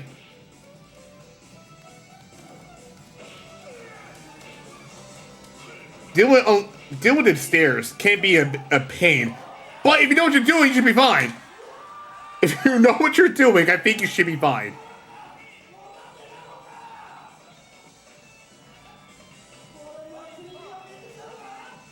Match point.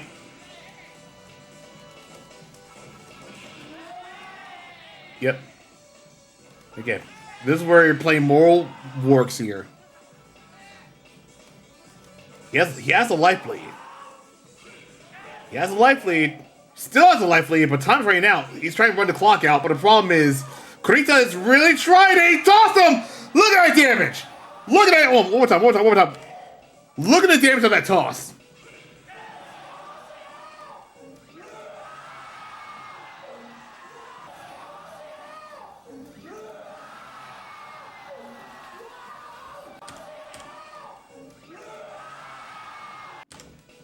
I just one more time. I'm sorry, I gotta rewind it again because I'm like, I gotta look and see where it happened. Tossed him right back.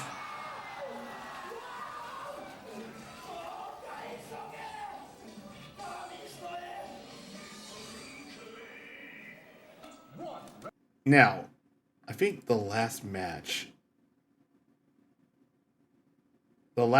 between Aniaki and Mask.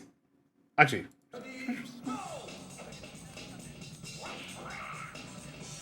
oh right, this was what first played. Okay,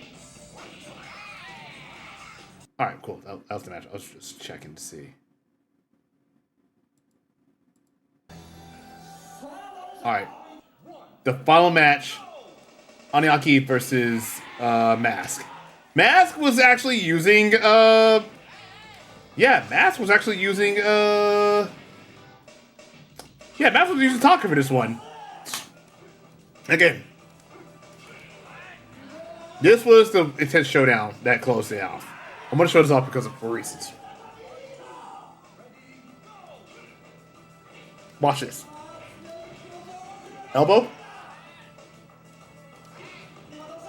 Oh, nice style smart.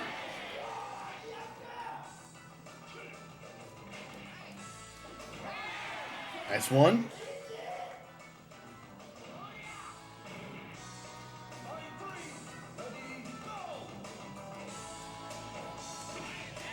No. Yep, he's heavy, so he can't. He's heavy, so he can't be launched very high. So, what you normally do, we have to readjust.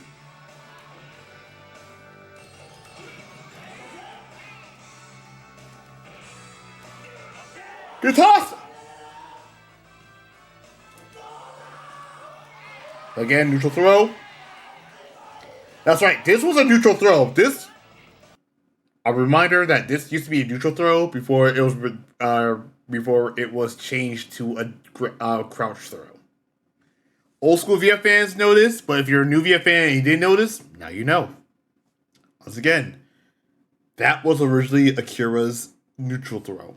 That was a neutral throw from VF1 up to, I want to say, VF5? Or was it VF4? Trying to remember.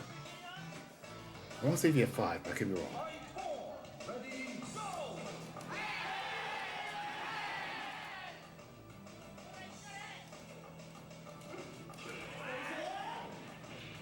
Alright. Match point. Baniaki. Intense.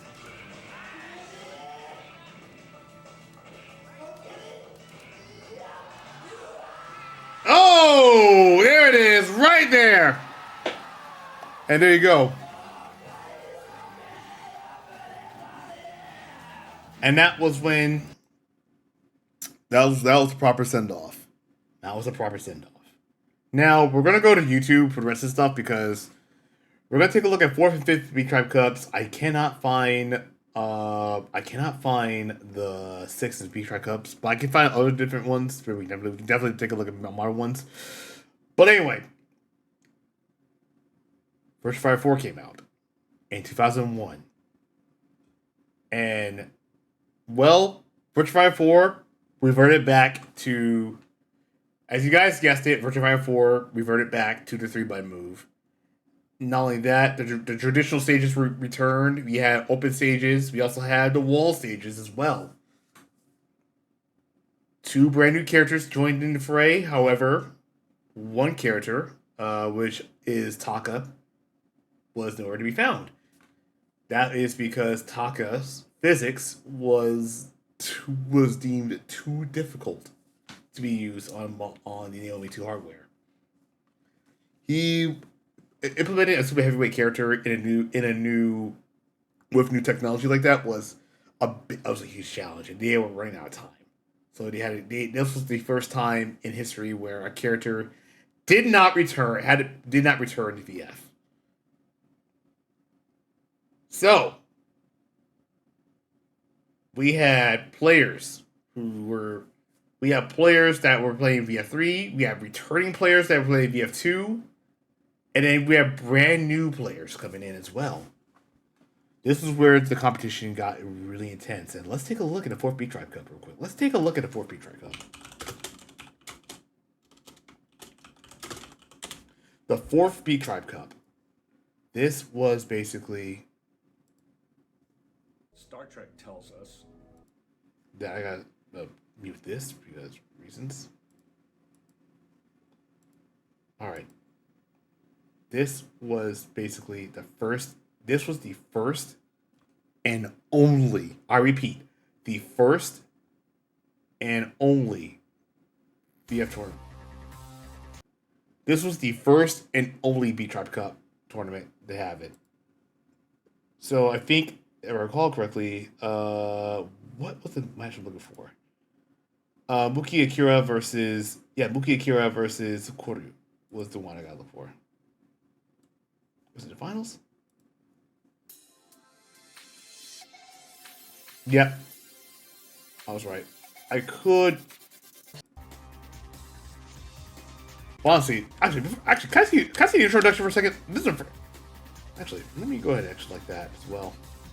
So, this was the first and only, I repeat, the first and only Virtua tournament, Virtua 4 tournament, where we were big. It was bigger, badder, and crazy. Players start coming in. We saw brand new teams. It was a brand new era of Virtua Fighter. Ubamaru was there. You saw that there. You saw Zap was there earlier. We were seeing a lot of players. Like this was 2002. I'm actually thankful someone had found this too, because I could definitely do this. Yep, this was where things were getting crazy. So these are the teams in the finals. Anyway, the match we're gonna take a look at is Muki Akira versus. Here we go. This is the match. This is actually the match we're gonna take a look at. I'm actually gonna use this to actually rewind.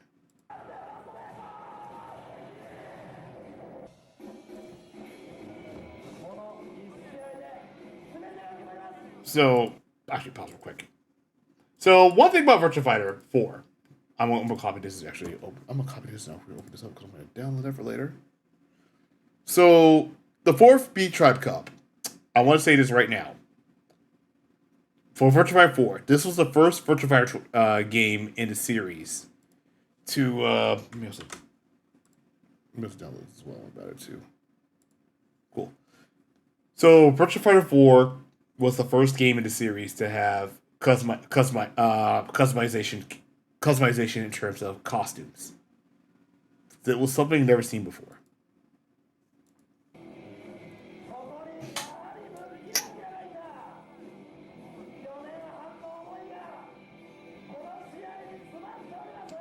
This is basically Muki Akira versus Koryu. This was basically the best bout right here.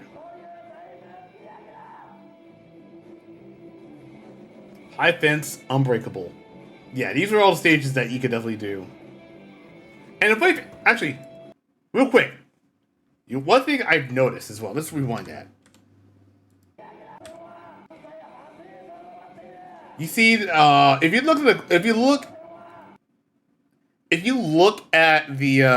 look closely at the text of each of these. So you had 1, 2, 3, 4, 5, 6 stages that were unbreakable fences. You have 3 that were breakable, and then you have 4 stages that were traditional open stages. It was easy to determine what was what. Plus, it gave you, location, what everything else in between. It was crazy. So anyway, this was Pie stage. This was Pie stage. This was basically where things were going crazy. Version C, for those wondering.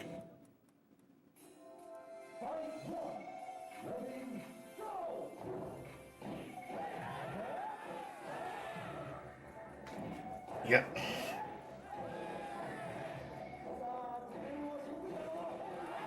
Yep, right there. Famitsu also did a cover of this as well.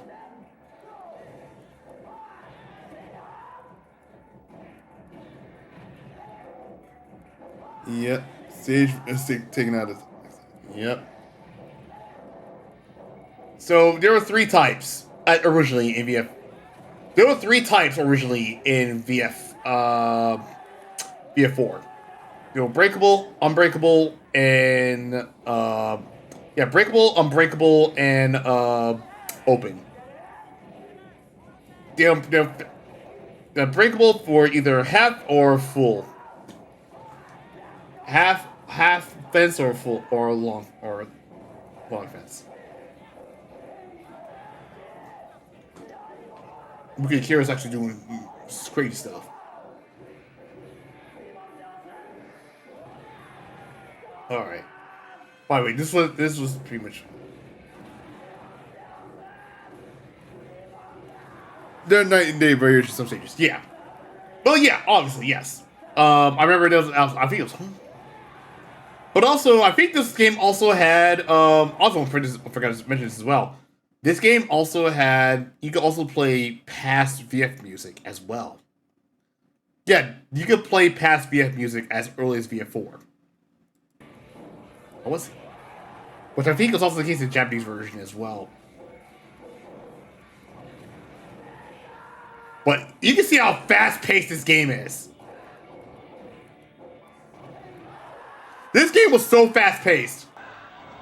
One more time for a different angle. Actually, and I gotta mute that. Oh, God, I hate it. This game was so fast paced. Like, VF4 is a fast paced game compared to VF3 TB.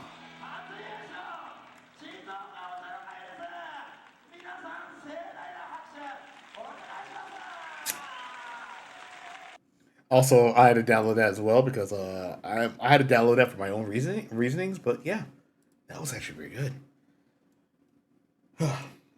Anyway, by the way, this was the first and only. Yeah, this was the first and only tournament to have VF4 as the main night. Because a year later, in 2003, around the same year. So to mention this earlier, in 2002, Virtua 4 Evolution came out. Now, Virtua 4 Evolution came out in arcades in 2002, same year, and two more characters were added. So we had Brad Burns, who was a kickboxer, and we also had Go Hinogami, who was a judo fighter. Go was, I think, one of the first characters in the series to be a villain. Not counting the role as unlockable, but he was basically, he had a cool factor. Like, he had blue hair, skin was dark, he had a lot of personality. He had a crazy personality, like he could murder people, like he wanted to murder somebody. Anyway, so 1 year later, same year, same month and date, March 5th, also has a record-breaking 181 teams. So, if we were to take a look at that, times 5, we had a total of 905 players. Total. Now, one thing that this tournament is notable for is the fact that we had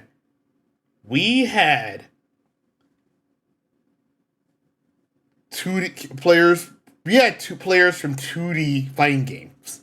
Fighting game players that came from 2D fighting games, like Tokido and Nuki. Those guys formed a team and pretty much took on well-established B-Tribe teams. So basically, this was a brand new competition. 2D fighting game players were trying out Virtua Fighter. Although in Tokido's case, he has played Virtua Fighter before. It was one of the first games he played next to Street Fighter, and many others. But yeah, this was his first time competing at a B-Tribe event. Let's also take a look at that, shall we? The 5th B-Tribe Cup, which we can watch. I think this is the one we have right here. What if you could do SEO? Mute. God, I hate this. Actually, no, this is one right here. This is one right here. This is the one I'm thinking of. So, alright, so this is actually the match I want to take a look at. This is the match. Daiginga versus Armadillo Ototo was actually the one right here. This is actually the match right here. This is the best bout match right here. Then we can actually... Then after that, we can also show up the 2D match as well.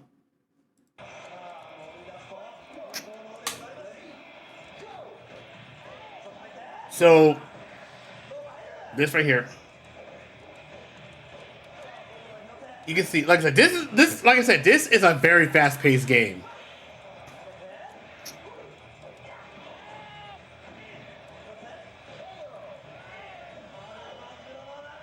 This is a very fast-paced. This is a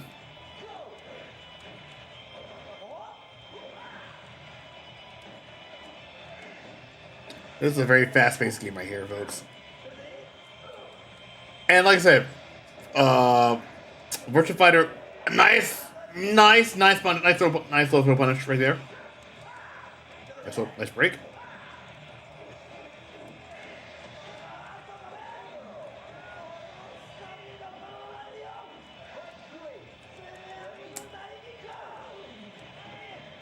Like I said, nice one right there. Again, that was a nice little. That was like a nice little reverse right there. I mean, by then, you know, VF4 Evolution. Oh, where you going? Oh, right in the wall.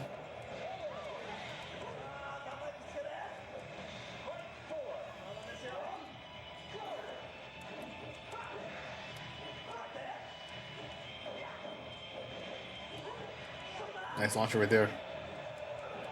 Elbow drop.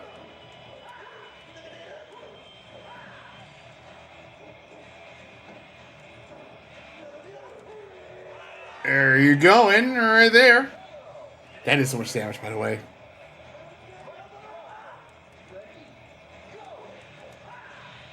Now, of course, you know, with VF4 to VF4 Evolution, certain moves had to be retooled, reanimated.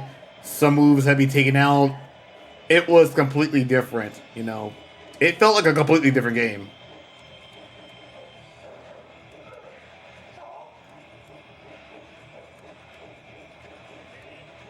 The movement right there is crazy. Oh! Damn! One more time.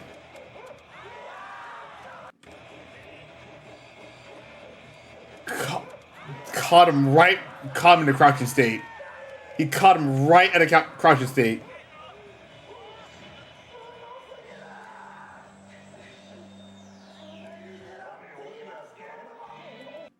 He caught him right in the crouching state. That was crazy. But yeah. Can I find the 6... Actually, before I move on to 6-bit tracker, can I find that by any chance? If not, then oh my god, they actually have... Oh my god, he actually uploaded. Are you kidding? Well, guess what, guys? We found... Guess what? Somebody actually archived, and I'm liking this right now as we speak. I'm actually thankful that someone actually updated this. Actually, I'm very thankful that someone actually had this. But I guess we can definitely, I guess we can actually keep going. I thought that was lost forever. Like, honestly. I thought it was lost forever. Can I download that? Let's see. Oh my god. Oh my god. I'm gonna make some stuff right here. But yeah, the 6-bit Tribe Cup. Well, this is gonna be an interesting way here because, well, a team from Korea. So Shinzi, you know him as, I think, Akira Kid, I believe.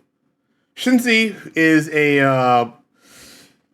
was a well-known VA player from Korea who also competed in, I think, Virtua Fighter 3 tournament in 1997, the same year that well, Gamer was supposed to compete, but he couldn't make it in time due to his visa. Shinsei participated in a wildcard match, and even though he lost to Jabita in the finals, he made a strong impression on many players. So, pretty much a lot of things. Oh, the Vigo 7 BF4, so much fun. Yeah, agreed. Oh my god, I can't believe this is. This is also, I believe, the last Virtua Fire. Sorry, Ned's being messy tonight. It's fine. It's fine. It's fine. So this was actually one thing. I gotta take a look at this. Hang on 1 second. Oh my god. Group stage best bouts. So there are group stage best bouts we can take a look at. Let's take a look at it. Let's take a look at the opening real quick. I actually want to take a look at the opening. During the first round of simulation tournaments, 2 matches were not part of this video due to malfunctions. Okay, so I will. So according to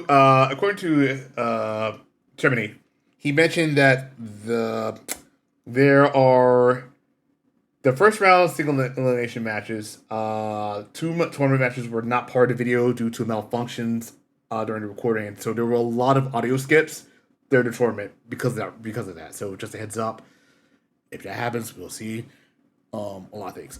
Honestly, I didn't realize somebody actually. I'm actually happy somebody uploaded this because this is amazing. I'm actually happy someone actually preserved this. Listen. I'm gonna say this right now. I'm very happy to see this be preserved because I love to see classic VF tournaments. This is actually the second. So, like I said, this is the second and pretty much the final. This is the second and pretty much the final tournament in the B-Tribe series to feature Virtua Fighter 4 Evolution. Before we got into Virtua Fighter, before we jump right into VF4 Voltune. So yeah. We're not sure what's going to happen. So let's take a look at the opening for this one.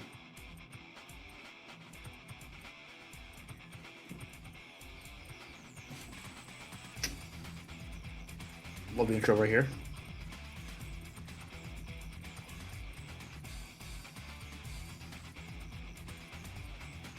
Yeah.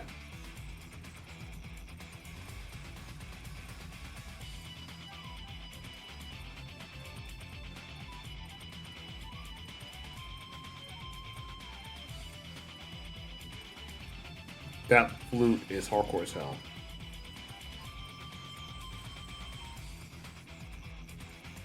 So there are group best bouts, pretty much.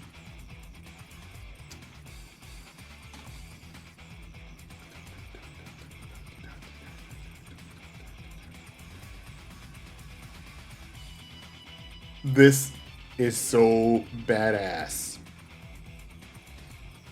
Whoa, hold up. I didn't see Zord. Hang on.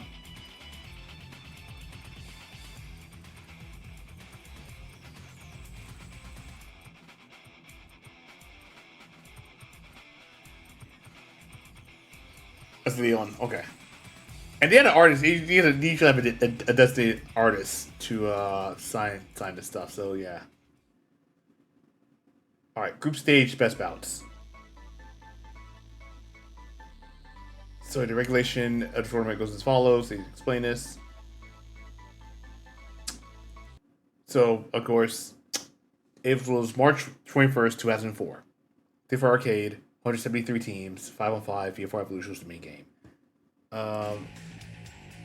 So there we had the block league matches, best bouts. These are best bout matches. So the best bout match we need to look for is Dodo Kage versus Heinen. If I can find that.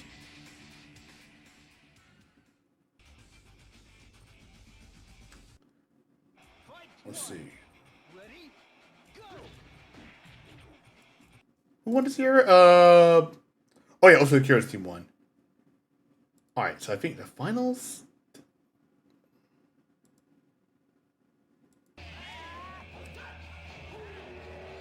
Crazy Galaxy teams.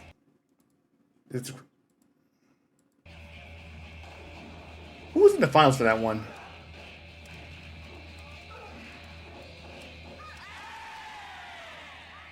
I'm trying to remember who was in the finals for this one. Maybe. Also secure. Okay, I think we're okay. I think this would be. Tsukira and what was this one? Hang on, I'm looking. Give me a second. Try to remember. Heinen. Okay, hang on. We get somewhere.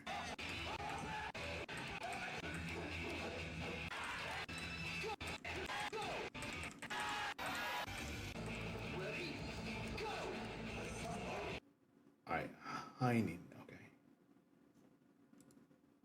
Yodokage versus Heinen. This might be it. Okay, this is the match right here. I think this is the match right here. Yodokage versus Heinen. This is a little right here. Go slam.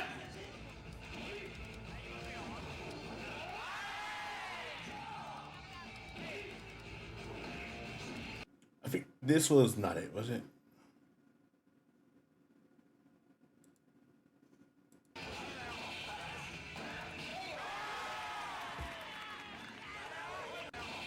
Yodokage was pretty much.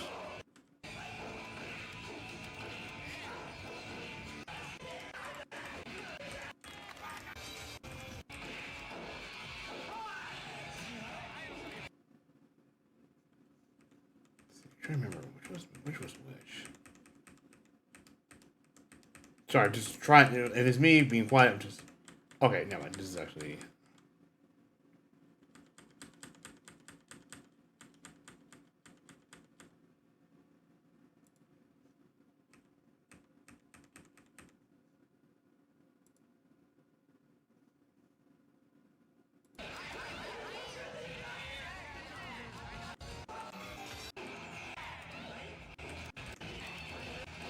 Let's see.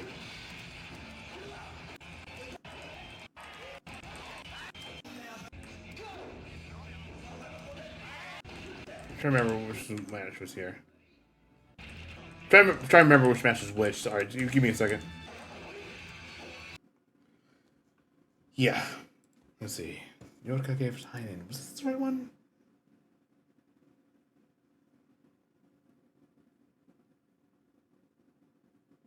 Yeah, this was actually the one right here.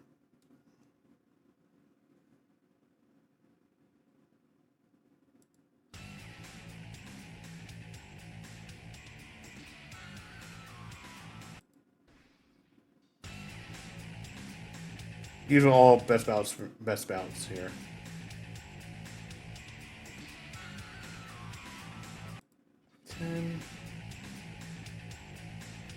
Heroes here.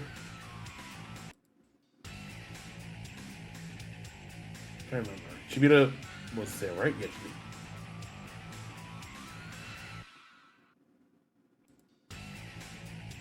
Sorry, give me a second.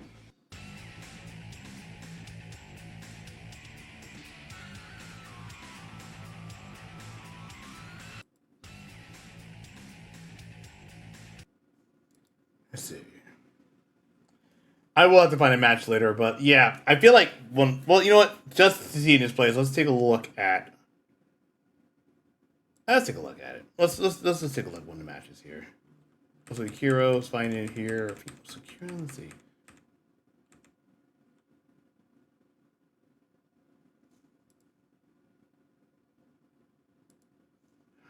It's not there.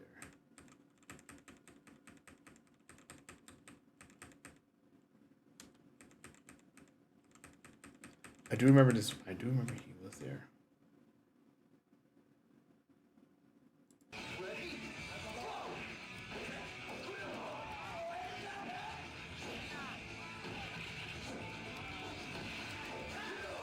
I think this might be the match here. If I recall correctly, who used who? I don't remember. I don't remember who he used. I know Yodokage used Kage. Well, I think this is the match I'm thinking of. I think this is the match I'm thinking of. Ooh.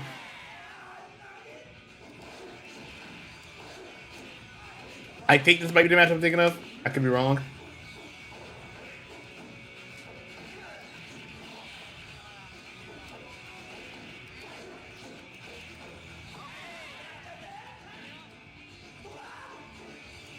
But I feel like what I'm going to be doing is, after this, I'm going to actually upload some of these stuff over to.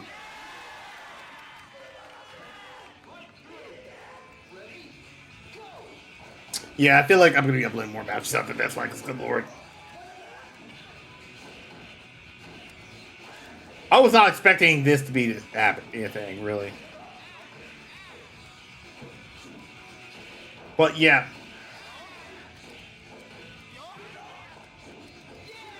Guess what, break? Yoda Kage is really so good.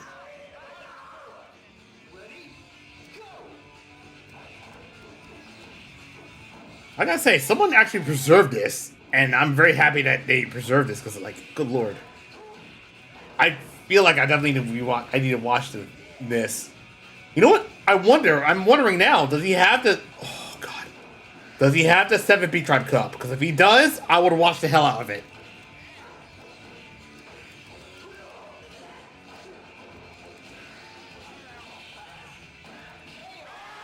Oh.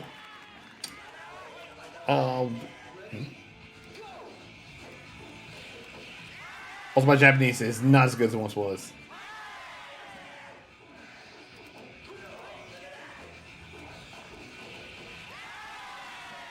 Oh, God.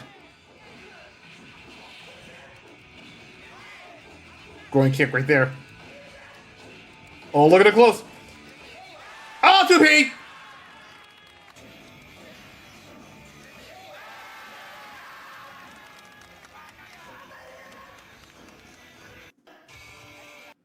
Ah, 2B got a man right here. Actually, we'll go check his channel real quick. Does he have... I'm asking. For a friend here. Does he have... Nah, well, we'll see. Let me see what happens when I type it in. Let's see what happens when I type it in search. Does he have the 7B Tribe Cup? No, he does not. Okay. If he does, actually, hang on. Yeah. You know what? I'll tell you what. Let's just jump right into the modern one. So, you know what? We're going to jump into the modern day B-Tribe Cup stuff. You know what? Let's just jump right into it. Which match was it? Ah, here we go. Y'all know what I'm going to show off. The best value in tools. As soon as I mute this. So, I want to show this match off. The match in full. So 5 years ago, almost 5 years ago, 6 years ago, as a matter of fact. Let me just rewind. I gotta show this match. This was arguably my favorite match. This is arguably my favorite match, and everyone's favorite matches because of what happens at the end.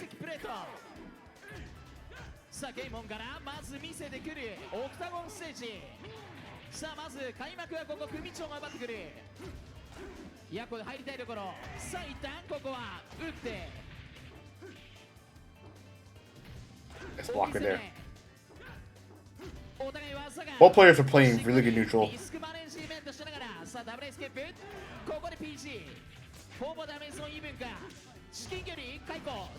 Nice play right there. Oh my god. Oh my god. This is worth it. Elbow right there. Now, I will say this right now.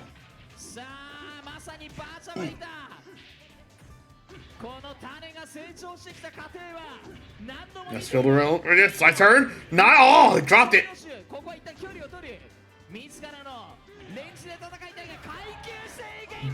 Oh my goodness. If I remember correctly.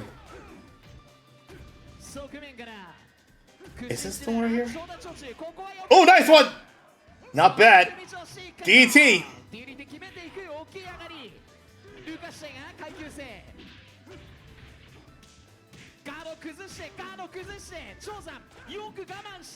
The pressure.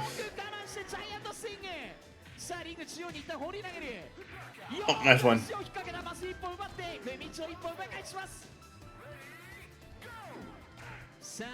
Drop kick right there. One thing I love about Virtua so much is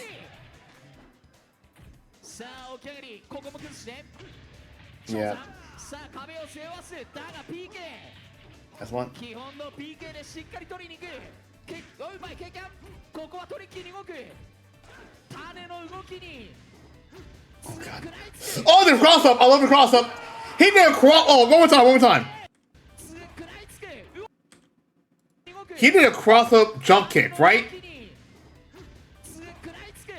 And just straight up did a cross up jump kick, straight up right into cross up jump kick, straight up right into this one.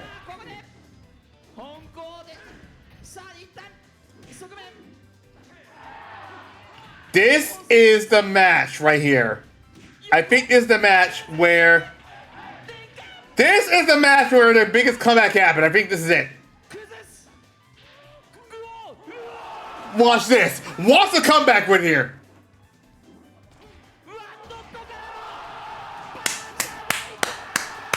This is the match I'm like, this is where I saw the biggest comeback. He was like, yeah, I got this one right here. I got this one.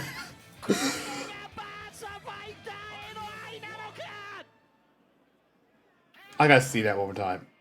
I gotta see that one more time. I gotta see that one more time. I love this match because look at the end. Look at the final round.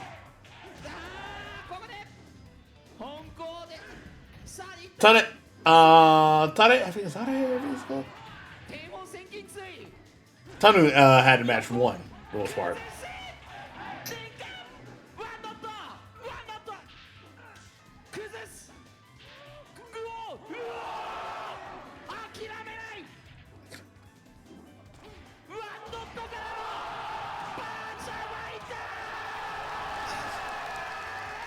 I just love the smile. He's like, I got this. V for victory.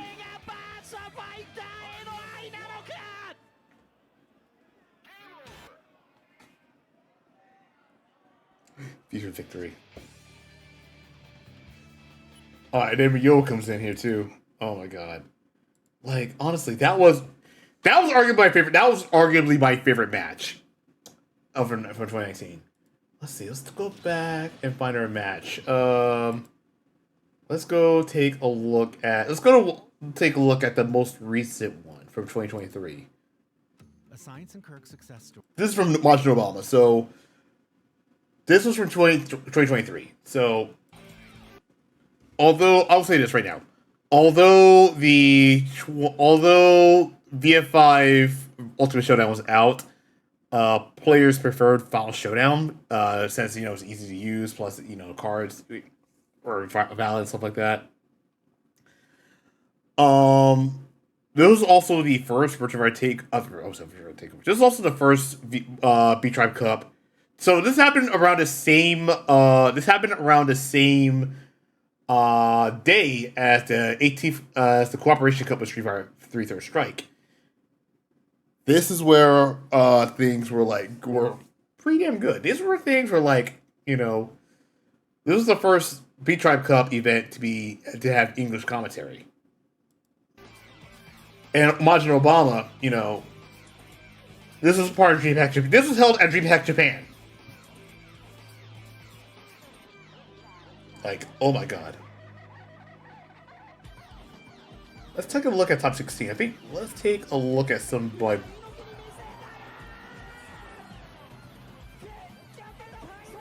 So which match should I take a look at?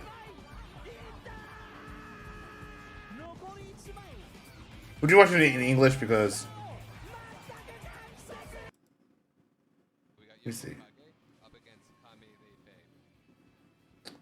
Hang on. Let me see which match. Hang on. Let me look at the comments. See which one was the best. Let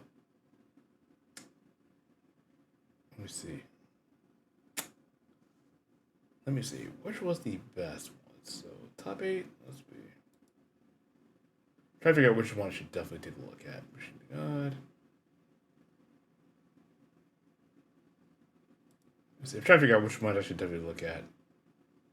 There were some great matches too. There were a couple great matches too.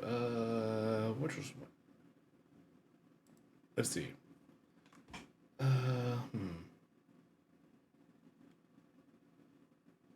You know what? What else? You know what? Virgin Jackie should be good.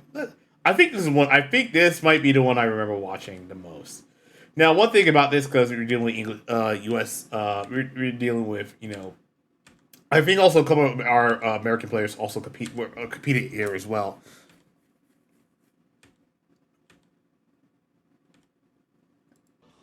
I remember liking this match, though. I do remember liking this match. There are both wall combos and ring outs at play. So this is Usagi versus Virgin Jackie. Jackie is an overall strong player, a strong character. Capitalize on almost any situation. Brad, again, is really amazing at returning guaranteed damage after Here. blocking the move. Nice kick. Of course, guessing right is ultimately the name of the game here. Yeah, you gotta get. Yep. Best thing about this, you can watch it. You can watch it. But I chose the English one because, well, this is where things were coming in. But yeah.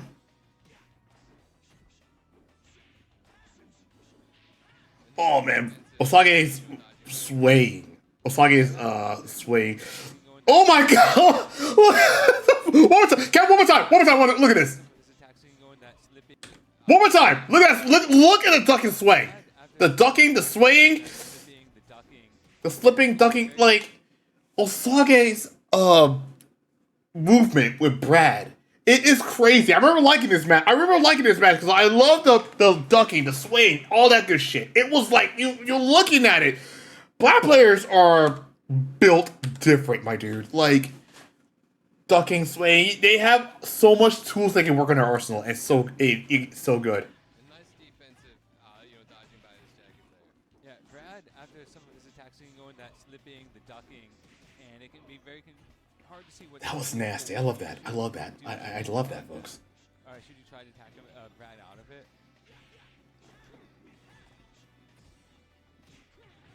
That's that. Oh wow! Ooh.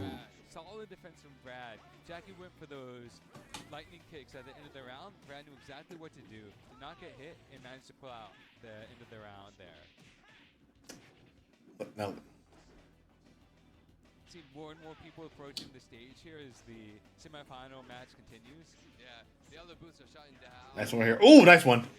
Yeah, finally people at war. You know what? I'm about to say it right now. I guess if we ever have a 6 Tetsujin of United States, it's gonna be a really interesting one too. Because, well, They got people here. if I were to name my own 6 Tetsujins of the VF community, of the US VF scene, I think my personal 6, as we're watching this right now, Is that it? Gonna get I would say Yep. Tricky Eileen, That's it for that round. VF numbers, Of the match. Gentleman Thief. Outside That's the that's 3 right so round. far. Tio Setsu, I'll add him to the mix. Tio Setsu's great. Is a very strong player. Tokyo Jackie here on the left. Kirikyu Bushido. Nice dodging there. And this last one is very tricky because the last one I will want to say. Ooh, man. Interrupt by Jackie. He's under pressure. Ooh, nice! That's it. That's it. Wow. That was a nice flip up right here.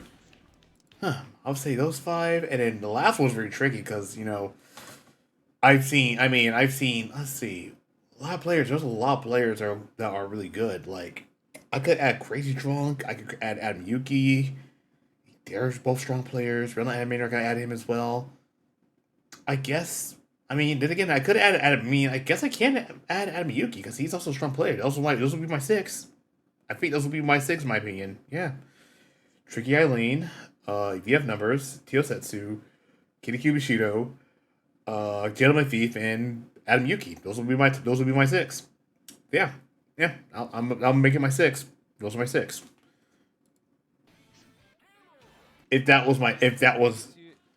But I don't know. Like I said, we'll see what happens. It's not a dollar combo. But anyway, I think we'll call it for a wrap for tonight because but like I said, folks, this weekend is EVO Japan 2025. And the 19th B-Tri Cup will be taking place at that event. I want to say right off the bat, It's finally happening, folks. It is finally happening. Because due to the fact that, we have... It's happening due to the fact that, it's a brand new era. VF5 R.E.V.O is going to be the main game. It's not on the arcade or anything. It's actually being played on PC, which is a first. It's at EVO Japan, which is, again, another first. And they're honoring and EVO Japan is honoring, the rule set of the B-Tribe Cup.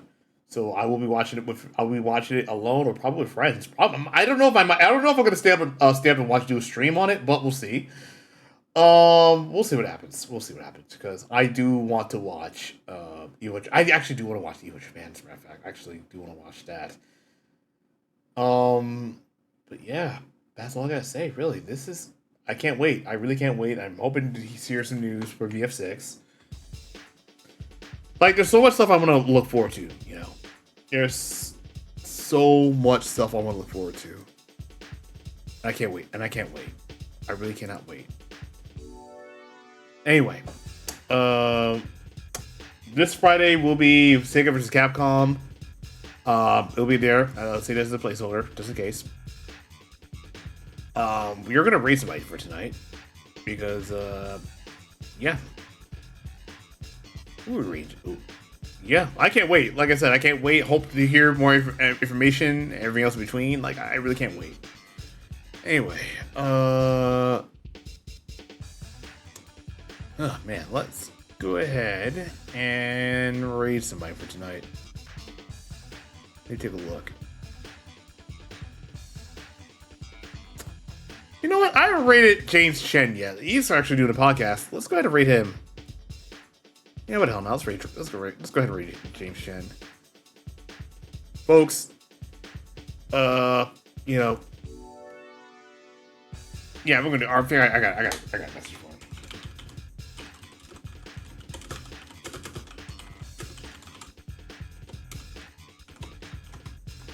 All right.